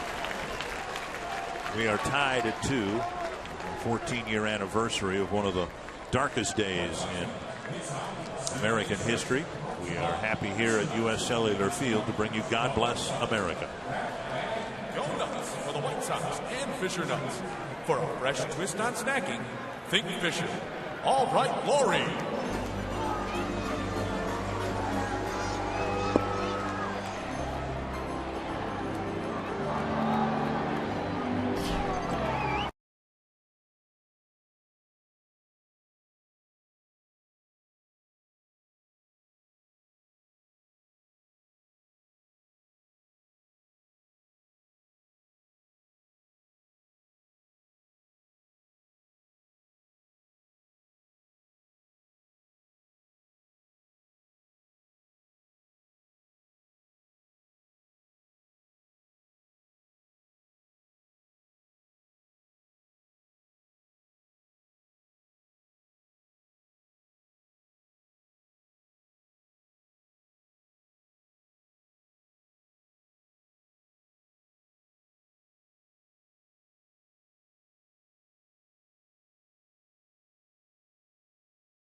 Brantley leading off the bottom of the 7th inning.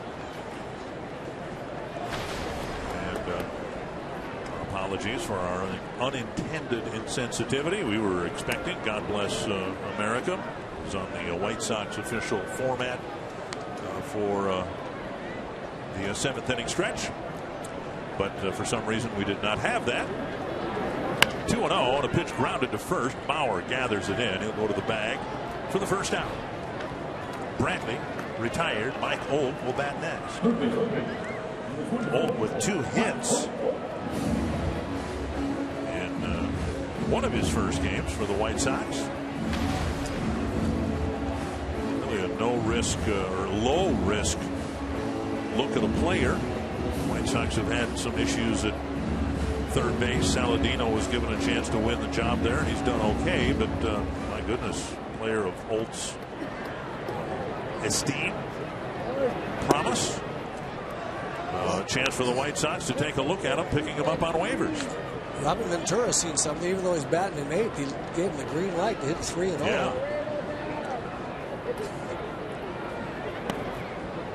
Now Santana falls behind again. 2-0. Robin knows a little bit something about third baseman. And hit. And hitting. 3-0 now.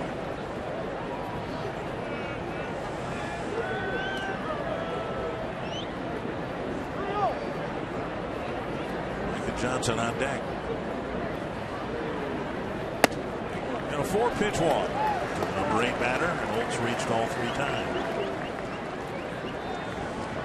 Johnson gets ready to come to the plate. We promised you earlier in the game we have selected the Data Strong Fan photo of the game. You can tweet your strongest fan photo to Norton Data Strong Fan for a chance to be featured in an upcoming broadcast brought to you by T-Mobile. Picture taken obviously at Target Field, where the Twins will enjoy the next week and a half after the series finale here on Sunday. Holt comes out. The White Sox send in a pinch runner here in the 7th inning with 1 out. Johnson, the batter, he doubled, got as far as third base in the 3rd inning. And Saladino is the pinch runner.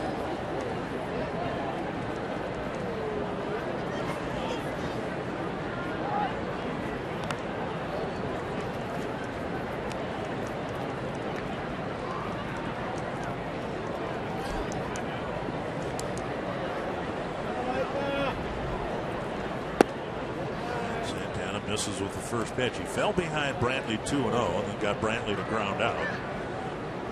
Walked Olt on 4 pitches. Now 1-0 to Johnson. He's only thrown 1 strike this inning. There's an activity in the bullpen.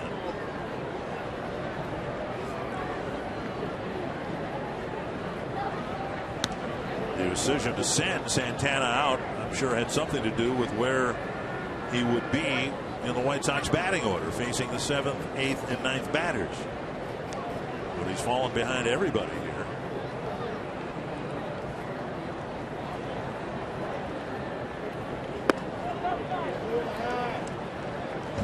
Nine pitches, just 1 strike this inning. Suzuki will go to the mound. Neil Cott's Casey Fiend getting loose after Johnson. Left-handed batting Adam Eaton is due up, and he cracked a 2-run home run against Santana in his last appearance.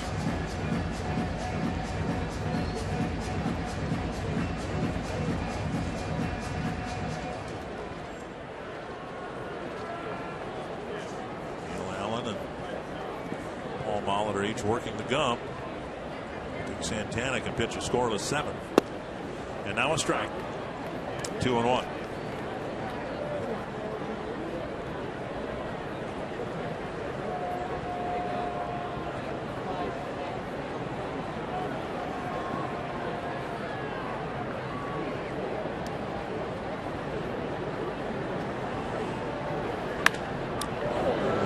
Johnson struck out back in the 5th. And it doesn't sound too encouraging because Santana struck out 10, then 11 in his last 2 starts, but that was against the Astros. They strike out a lot. He has just 4 strikeouts here this evening.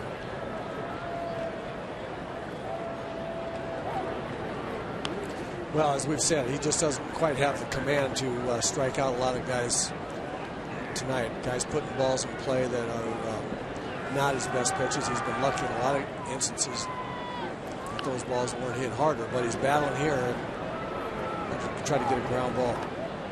Saladino inching off of first, and Santana with more of an earnest pickoff throw there.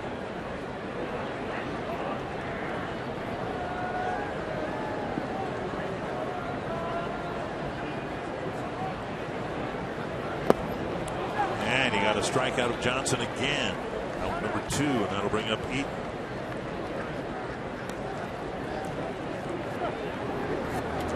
Apparently going to let it ride with Irvin Santana. You can establish 2015 postseason priority by placing a deposit for 2016 season tickets. Don't miss an inning of postseason play and experience exclusive sweet spot benefits like 10% off food and beverage at Target Field. And for more info or to place a deposit, call 612-375-7454. Runner goes. Suzuki's throw not in time. Saladino steals second base on ball 1 to Adam Eaton. And he had a great jump. Santana had been looking at him, checking him, throwing over there, and this particular time he did. You see he comes set. Saladino just gets a walking lead and takes off. Kurt Suzuki with no chance. Now Eaton with a 1-0 count.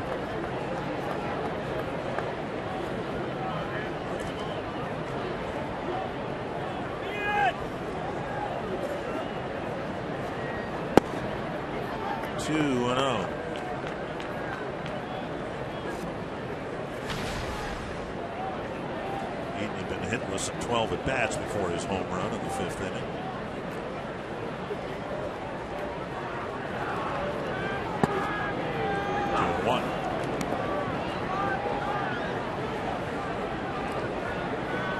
Well, big trouble on deck, so you really want to get this hitter, not have to pitch to Abreu with a couple of guys on. It's a big at bat right here. 2-1 to Eaton. Check swing. Did he go? Strike 2.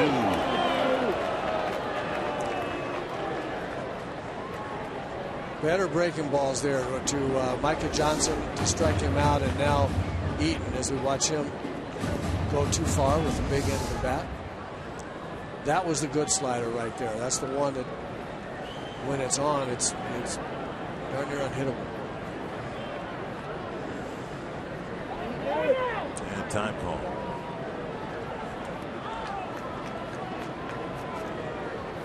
After the Eaton home run, Santana had set down 6 in a row before the walk to Olt.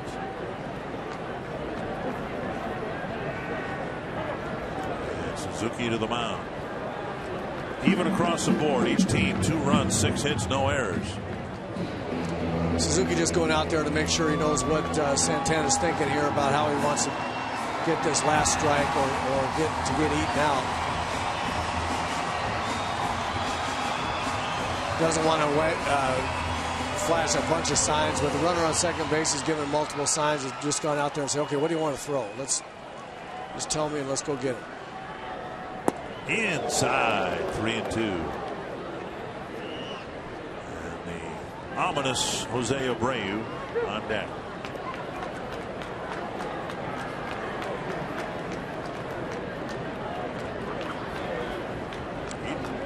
Kind of cramped up trying to get out of the way of that pitch. Fixing that left leg.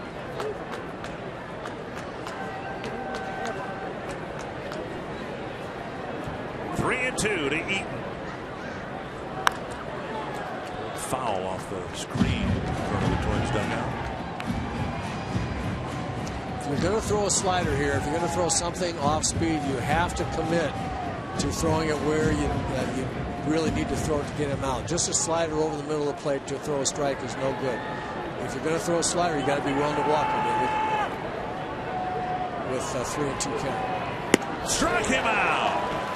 That's a great pitch right there. Santana not as crisp as he's been in his last 2 starts, but he perseveres.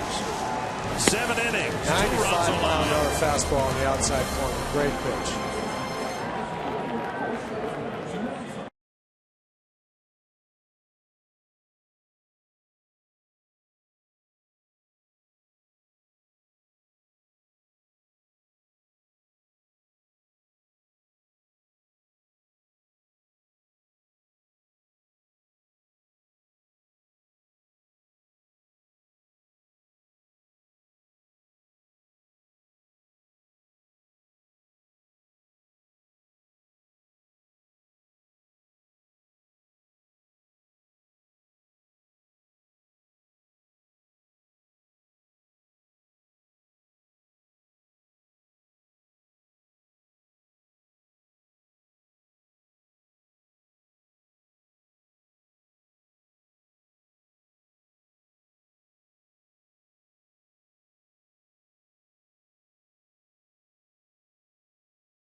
congratulations. And sometimes outings like this, when your control isn't there, your command isn't there, and you can give your team a chance to win.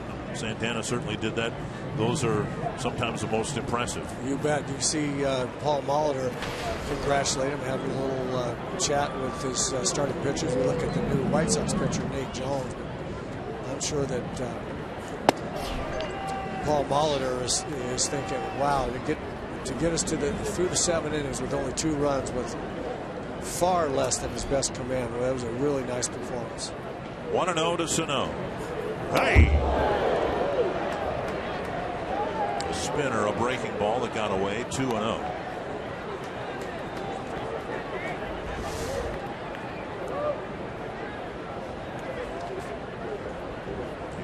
miles per hour. Yeah, that was meant to be a slider. I guess technically, if it doesn't slide, you can't call it a slider. No, I said it was meant to be. Yeah. Big pop-up. And it'll take a while for it to come down.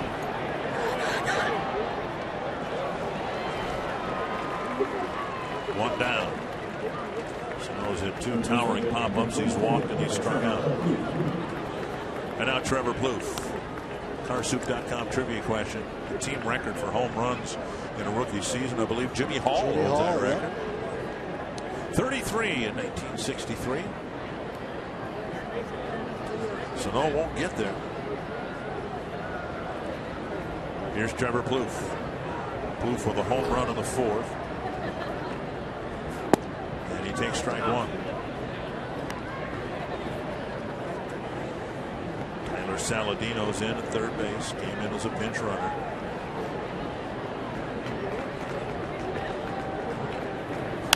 Deep to left field. Trevor Plouffe sends one back and gone. Another home run for Plouffe. And the Twins take a 3-2 lead.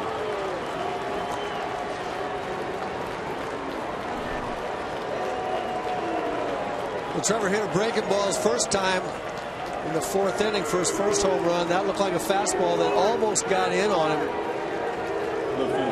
Trevor with just enough of the big end of the bat and just enough strength to muscle that ball out. You see that fastball, all you got better than I thought. It didn't sound like his best contact, but he got enough of it to get it just over the outstretched leap of Melky Cabrera into the White Sox bullpen, and the Twins take the lead. Now Rosario taking ball 1. 4th home run allowed by Jones in 14 innings. Plouffe's 2nd of the night.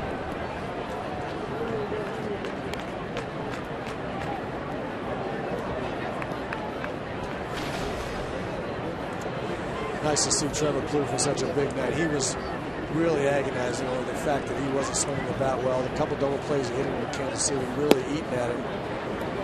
Well, don't know what's going to happen here, or the balance of this game. There's the pitching coach congratulating Trevor Plouffe. Well, the pitching coach wants to get the victory for that guy right there with his head turned. Another big pop-up. My goodness, this is even taller than Sano's, I think. And Rosario retired. 2 down. There's Irvin Santana. You know, his pitching coach, Neil Allen, knows what a battle that was for Irvin and appreciates him hanging in there, battling as best he could without his best command, as we've talked about. And Neil going up to Trevor Plouffe, getting all excited about the home run. Not only because the Twins obviously first and foremost want to win this game, but this would be a really, really nice victory for a very hard-fought 7 innings by Santana.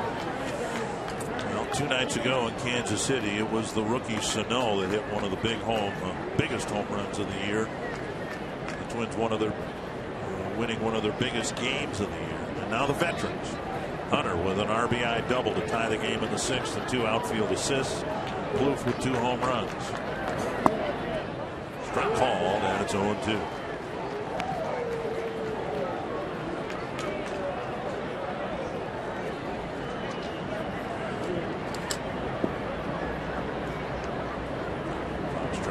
Brought to you by Carey. Down and away, 1-2. Well, I would tell you, if you throw the pitches where numbers 1 and 2 were all the time, you should be pretty good. You should have pretty good results. Good spots. On the ground, rolled to Ramirez. Trevor Plouffe having a heck of a game. He's pulled a couple of home runs to left. His 8th inning home run puts the Twins in front 3-2.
Hunter's driven in the other run and thrown out a couple of runners on the bases.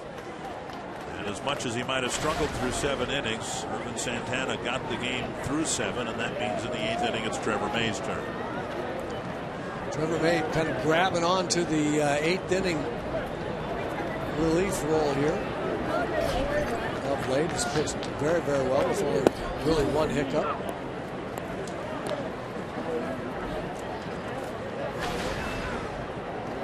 Good fastball, 95, 96, sometimes 97 when he really airs it out. Good curveball and good changeup. 1 strike to Abreu. Now a ball. As a starting pitcher, Trevor May is 4-0 against the White Sox. And now he'll try to pick up a critical hold here in the 8th inning. Breaking ball and a big swing and a miss. 1-2. May gave up a run in his first inning in Kansas City 2 nights ago, but then importantly was sent back out there to pitch another inning. And the way the game played out, that was critical that he pitch another inning. Twins had just enough veteran relievers. The ball driven deep, but foul. They had just enough veteran relief pitchers out there to get through 12, and that's when, of course, Sano hit the home run. It's interesting, you and I talking with Paul Molitor before the game today, and he really was unhappy with how he managed the game 2 nights ago. Talk more about that in a second. Let's see if May can retire Abreu. Struck him out. 97 near the outside corner, 1 down. Yeah, and he was very, very lucky. He hung that breaking ball, the second one that Abreu hit on a line, but foul deep down the left field line. But the curveball's so good, it's in his mind, and then he throws a 97-mile-an-hour fastball right on the outside corner. No chance. But one of the things I was talking with Neil Allen about Trevor May is, yeah, the curveball's really good, but it's not your best pitch. It's a setup pitch. That's the one right there. You throw the really, really nasty one down in the strike zone. But when you've got 96 or 97, that's your best pitch. Set up the fastball, but that's the one you want the hitters to beat you with. Off the plate, 1-1.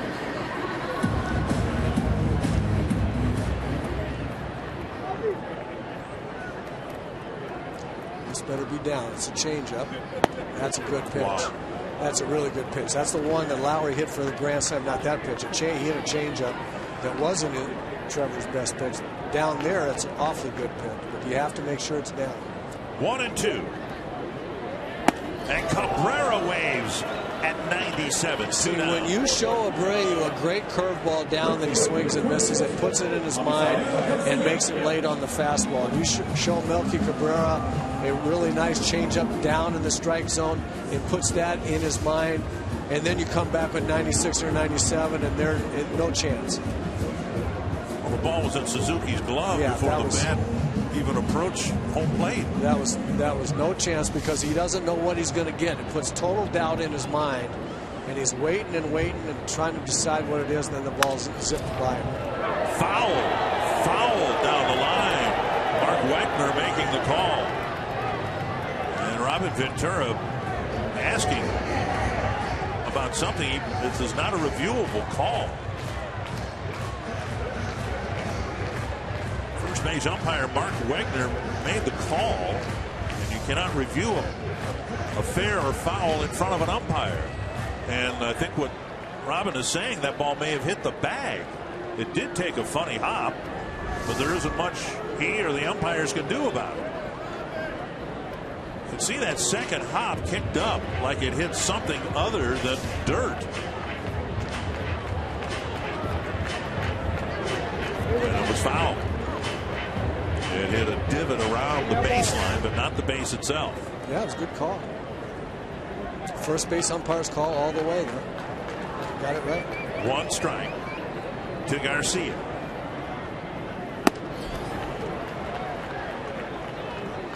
Trevor May with 5 swings and misses among his 11 pitches.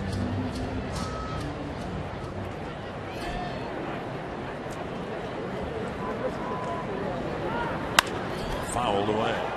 Well, the ball's really coming out of his hand great. He's throwing 96, 97 miles an hour. The ball's jumping at the hitter. Really got a good fastball tonight. This is where it's okay to show a hitter something else, but other than fastball, but just down, nothing anywhere close. That's good right there. 0-2, throw it in the dirt, see if you get a swing and miss like Abreu did. But don't let the hitter off the hook when you got that 97 coming. Show him that one, put it in his mind. Chopper to short. Come back with that fastball. Escobar fires to first in a marvelous 8th inning for Trevor May.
Twins baseball on Fox Sports North is presented by Toyota.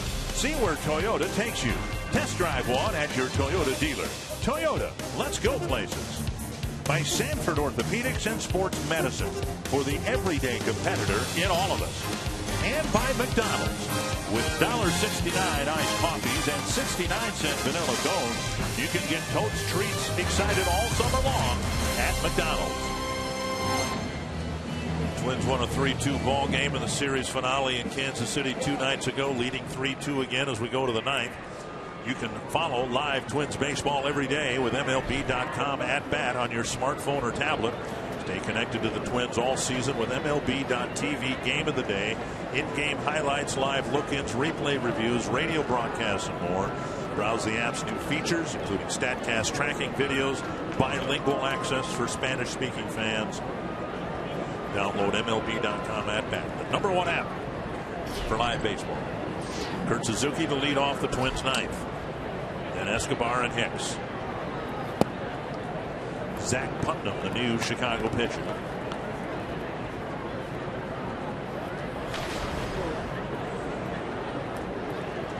Putnam's been on the disabled list. Made it today. Yep. He's pitched well. Down and in, and it's 2-0. You can see the heavy sink. Sinker ball pitcher. Ball goes down pretty hard. These kind of guys, you have to make the ball be high and in the middle of the strike zone.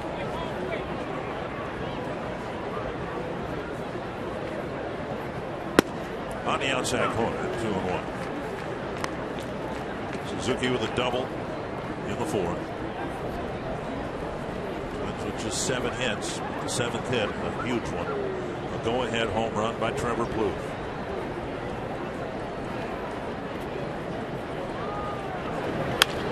And Suzuki with a liner to left. Cabrera comes in and makes a charging catch, 1 away.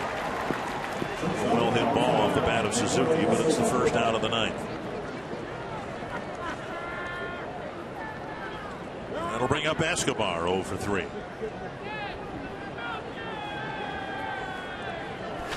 Kevin Jepson warming up for the 9th inning.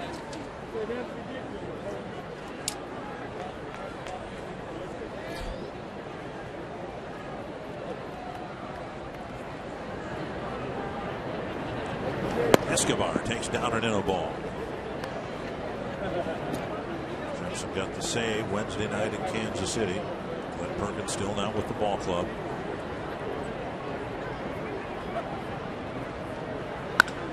High fly to right. Garcia going back. That ball carrying and gone. A home run for Escobar. Another big hit for Escobar against the White Sox. And another big hit for Escobar against the league in the last month or so of the season. This young man has really been swinging at it. Again, he got a good matchup here with a sinker ball pitcher. He's a low fastball hitter looking for the ball down. And he got one in a good spot right there. Ball up about mid-thigh high when it starts. That's where you have to look for the ball against a guy with a sinker as good as Putnam's. And a really good swing by Eduardo Escobar. 3 solo home runs for the Twins in tonight's game. 136 home runs now in 140 games. Well, we all knew, we always knew that the Twins were going to win games this year via the home run ball, right? Especially against the White Sox. Swing and a miss by Hicks, 1-1.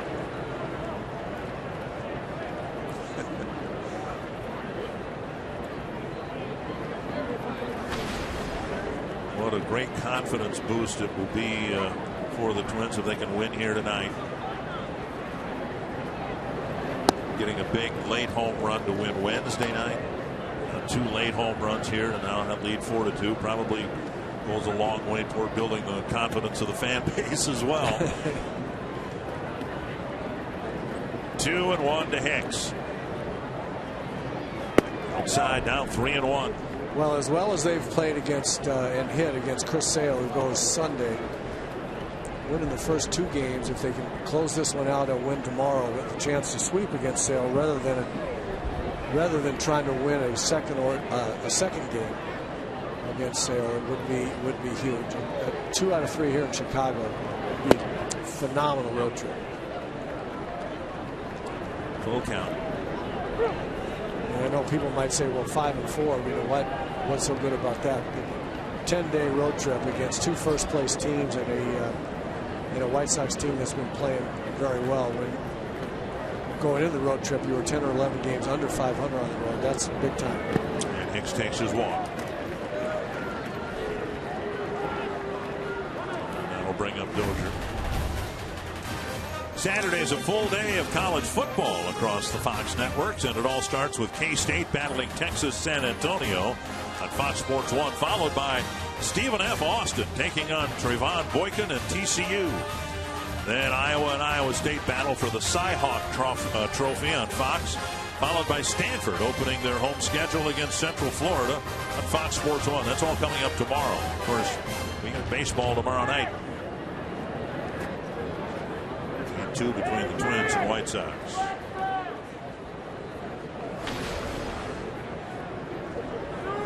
Dozier, 2 walks, a strikeout, and a check swing comebacker to the mound.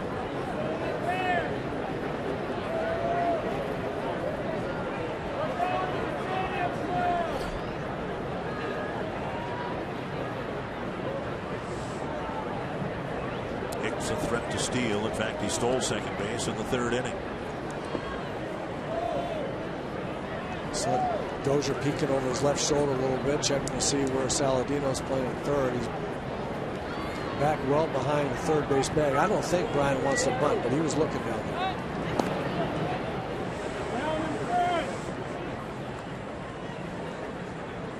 Hicks now with 10 steals and 13 tries.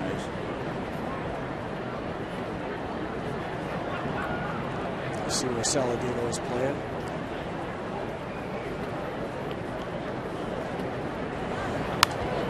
Got a shot of Paul Molitor, and we threw something out an inning or so ago, and we didn't follow it up. But he was trying to explain to us how he felt he did not manage well Wednesday night. He said he got caught up being in a hurry.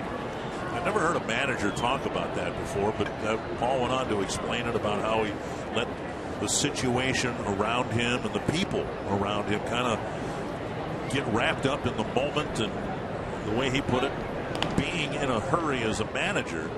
And as it turned out, he was trying to win the game in the 12th inning, sending Sano up there, but he just felt like he was a little quick on the trigger with some things prior to that. There were a lot of things going on. That's the first time he had that many things happening that he had to make some decisions about. He was saying his pitching coach Neil Allen was talking to him about who he wanted to be up in the bullpen to pitch to hitters that were Kansas City hitters that were coming up, and he was thinking about the 5-man infield. He was thinking about who he was going to pitch hit for, and if he had the 5-man infield, who was going to be the 5th infielder, and how many outfielders did he have left, and is he going to use the DH? I mean, all kinds of stuff. 2 strikes to Dozier. The ball hit through the hole to left. Hicks will check in at second base. Now throwing behind him, Hicks dives back safe. Twins aren't done here in the 9th. Now Mauer's up with 2 men aboard. Good swing by Brian. He needed that one. High sinker. He was able to get the big end of the bat out ahead of. Hit it sharply into left field. Brian, as we said, had been struggling just a little bit, but that was a pretty good matchup for him too. Ball tailing into him where he likes it. Bradley will give some signs in front of the plate.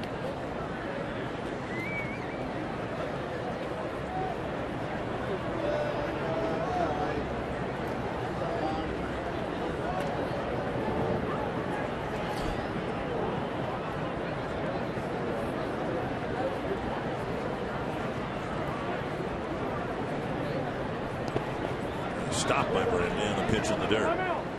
Mauer hitless. Strikeout, a walk, fly ball. Hit to the left field corner, but caught by Cabrera, and then a pop up in the 7th. Well, there's a big run out there in scoring position for him. 3-run lead instead of 2 would be awfully nice.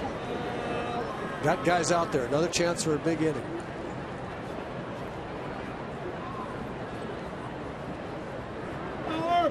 That one gets away from the catcher.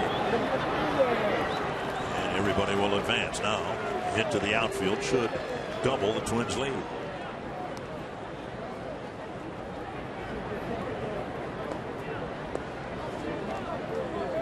Putnam's got a real good sinker, trying to keep the ball down. He threw over the top of that one to really try to make it sink, and it got down in the dirt where Brantley couldn't keep it in front of him well enough to stop the runners. I don't know how many times this will happen. First base is open. The count's 2-0. Mauer will be intentionally walked with Sano on deck. They want to remember this time. I don't know how many times people will intentionally walk the hitter in front of Sano in his career.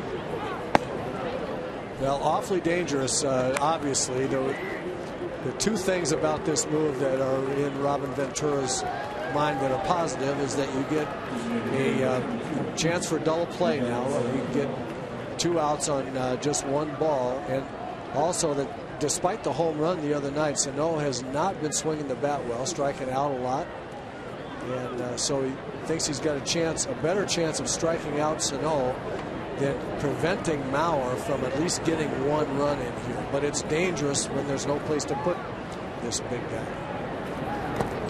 This one in the dirt, and alertly scoring is Hicks. Yeah, really good jump. Really good jump. A wild pitch, and Hicks saw the altitude of the hop and sprinted home. Everybody moves up a base, and the Twins now lead by 3. He scored very easily here. We see the ball in the dirt. It'll jump up over the catcher's glove, and you see how quickly Hicks made up his mind.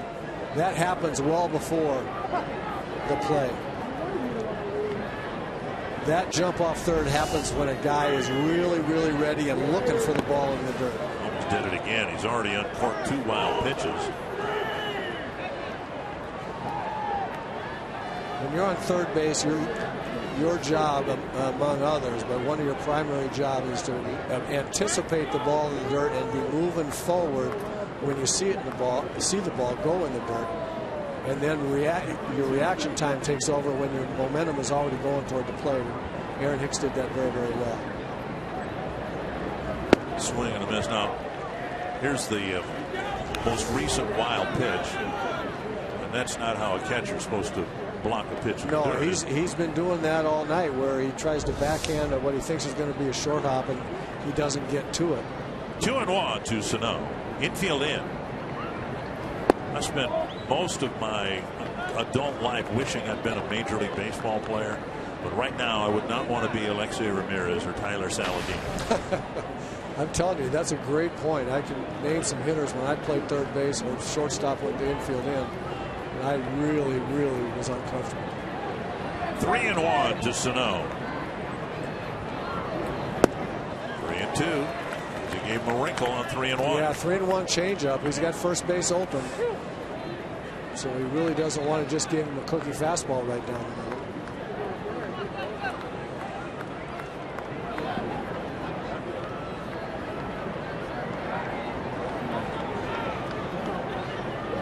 Full count. And he walked him.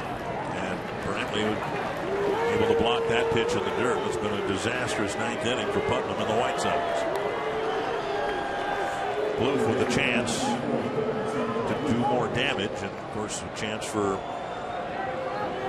his third home run of the ball game. Danny Santana will run for Sano. See, there's an example right there of the negative side of walking Mauer to load the bases and pitch to Sano, because Sano, although he is strikeout prone, he also draws an awful lot of walks, and his plate discipline, slump notwithstanding, pretty good. Bases loaded, you would have really had to come in over the plate with something, whereas with first base open there, you see that he kind of pitched around it. So it was a real gamble to load the bases with Sano, no question. You never know how will it worked out because of the wild pitches. And again in the dirt, Don Cooper's seen enough. He's coming to the mound.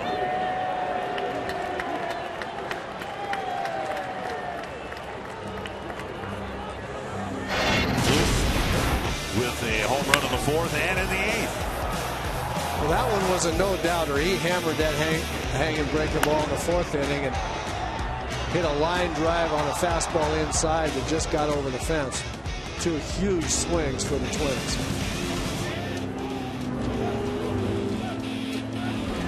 Last Twin to hit 3 home runs in a game was Justin Morneau, who did it here back in '07. Plouffe already has 2 grand slams. Right now it would be a save situation for Kevin Jepson, but the Twins aren't done yet.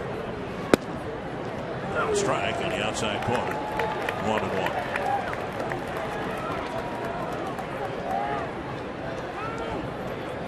Again, with this guy's sinker, it's pretty good movement. When he gets it up about belt or mid-thigh high and flattens out a bit, that's where Trevor's got to be looking. Another one in the dirt.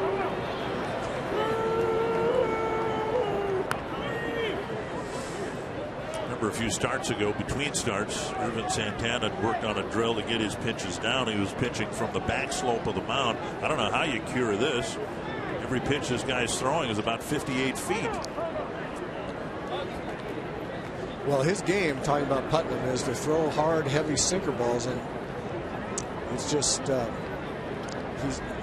he's getting over the top of him and just doesn't have his release point about where knee high is. 2-1 to Plouffe. In the dirt again. Trevor's seeing the ball pretty well now against Putnam. He's taken some pitches very, very well. Looks like he's dialed in about where he wants the ball right here. If Putnam throws him one mid-thigh high or higher in the middle of the strike zone, Trevor's going to have a good swing at this one. Bases loaded. Plouffe cracks one to left, a base hit. Dozier will score. Bauer will be held at 3rd. The Twins have added at least 3 here in the 9th.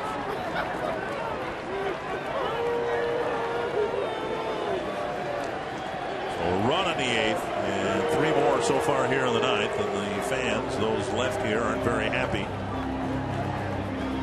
with the Twins adding 3 runs at least here in the 9th inning. There it was, that pitch right belt high that Trevor was looking for. Took a lot of tough pitches to get to that spot and then got the pitch that he wanted. Left-hander Jennings will come in to try to keep this game within reach for the White Sox.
And again here tonight.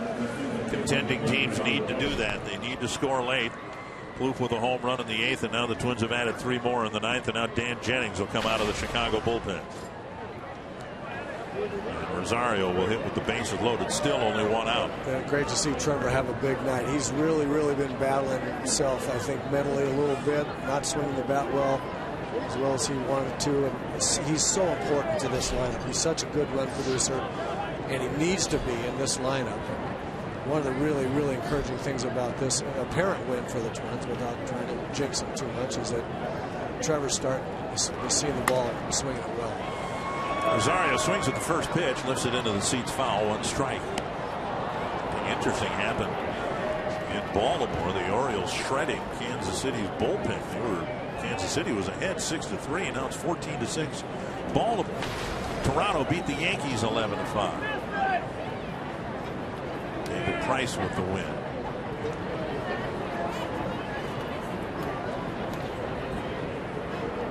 One strike to Rosario.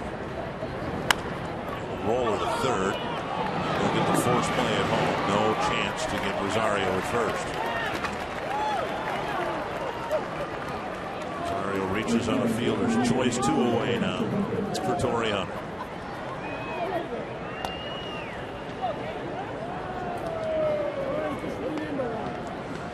3 home runs that the Twins have hit, and the additional runs here in the 9th.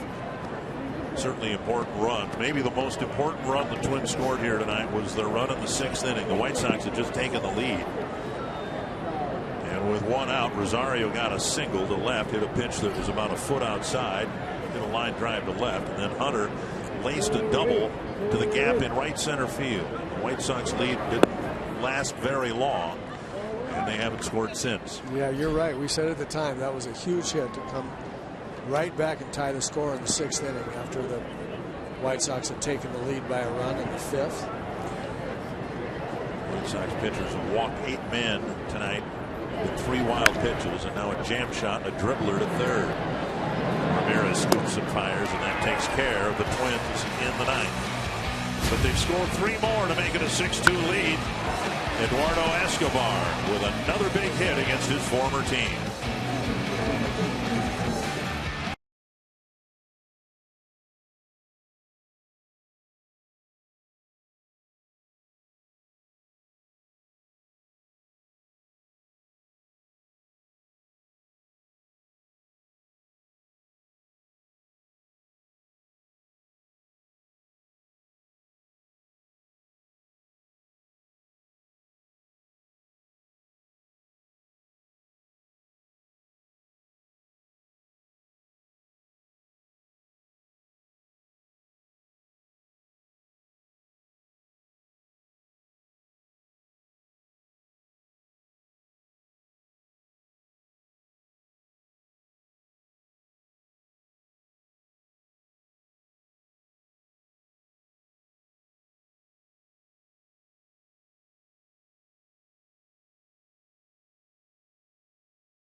The Twins have the lead. It's not a save situation anymore, but Kevin Jepson was warmed up. He'll get the 9th inning anyway.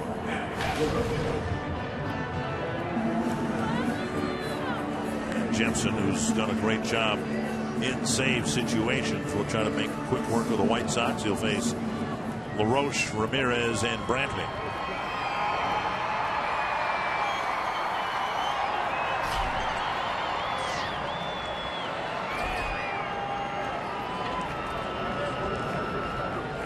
Moving over to right field. Torrey Hunter out of the game, and Byron Buxton will cover ground in center. How can you take Torrey out? He's done enough. 2 outfield assists and a key double.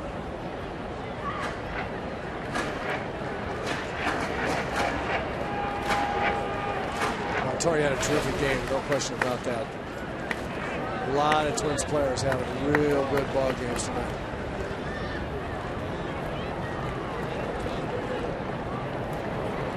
Down and in a ball. 1-1. Like Trevor May, Kevin Jepsen coming in for a 1-inning shutdown with 3 pitches, 95-mile-an-hour fastball, sometimes a little bit higher velocity, a changeup that we're going to get right here, and also a curveball. Up and away, 2-1. He's showing a really good curveball, hard, late, biting curveball. Like Trevor May, gets guys off the fastball, worrying about that a little bit, and then his fastball looks even faster. 2-1 to LaRoche. Now 3-1. Ramirez will follow, and then no shortage of bench players for Robin Ventura. Brantley, the catcher, would be due up third. 3-1 to the leadoff man in the 9th. Busted his bat, a pop-up. And who's going to catch it? Buxton streaks in. It's like Escobar went out and was looking for some help. Yeah. Rosario came in from left field. Looking for some help. Decided to let Buxton streak in and make the catch. CenturyLink, what's next? Left-hander Tommy Malone will go against left-hander Jose Quintana of the White Sox. I haven't seen that much of Quintana this year, but they've drawn Chris Sale in all 6 series. 1 down in the 9th, and now Alexei Ramirez.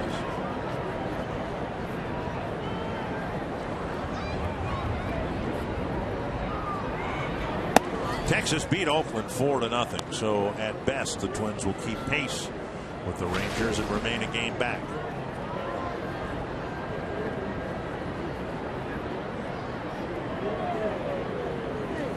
Rangers just finished a long road trip and went 5-5. Popped up Bauer in foul ground. Runs out of room.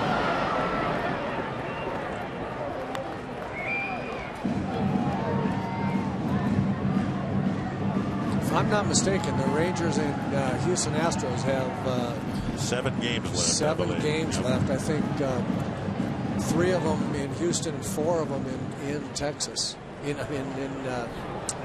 Arlington. 1-1 to Ramirez.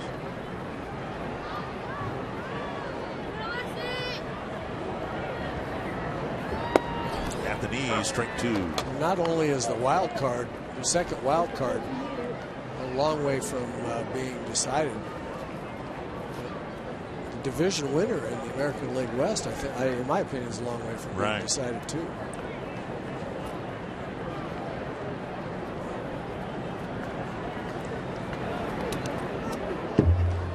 Through Suzuki to the backstop, 2-2.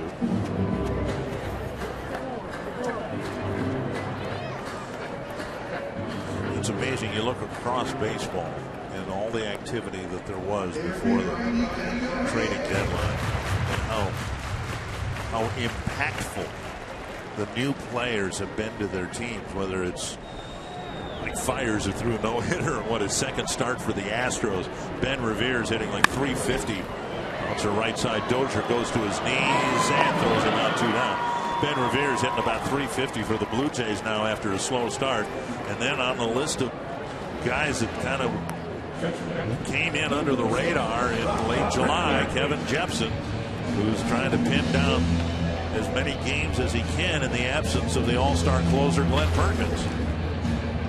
Yeah, Kevin Jepsen has been absolutely terrific and thrust into the closer role with, as you say, with Perkins going down with injuries, and he's been just terrific. And you think the 3 guys at the end of the Twins bullpen now, very formidable. If Glenn Perkins can get healthy again, Perkins and Jepsen and May, the manager can pretty much decide what roles he wants those guys in.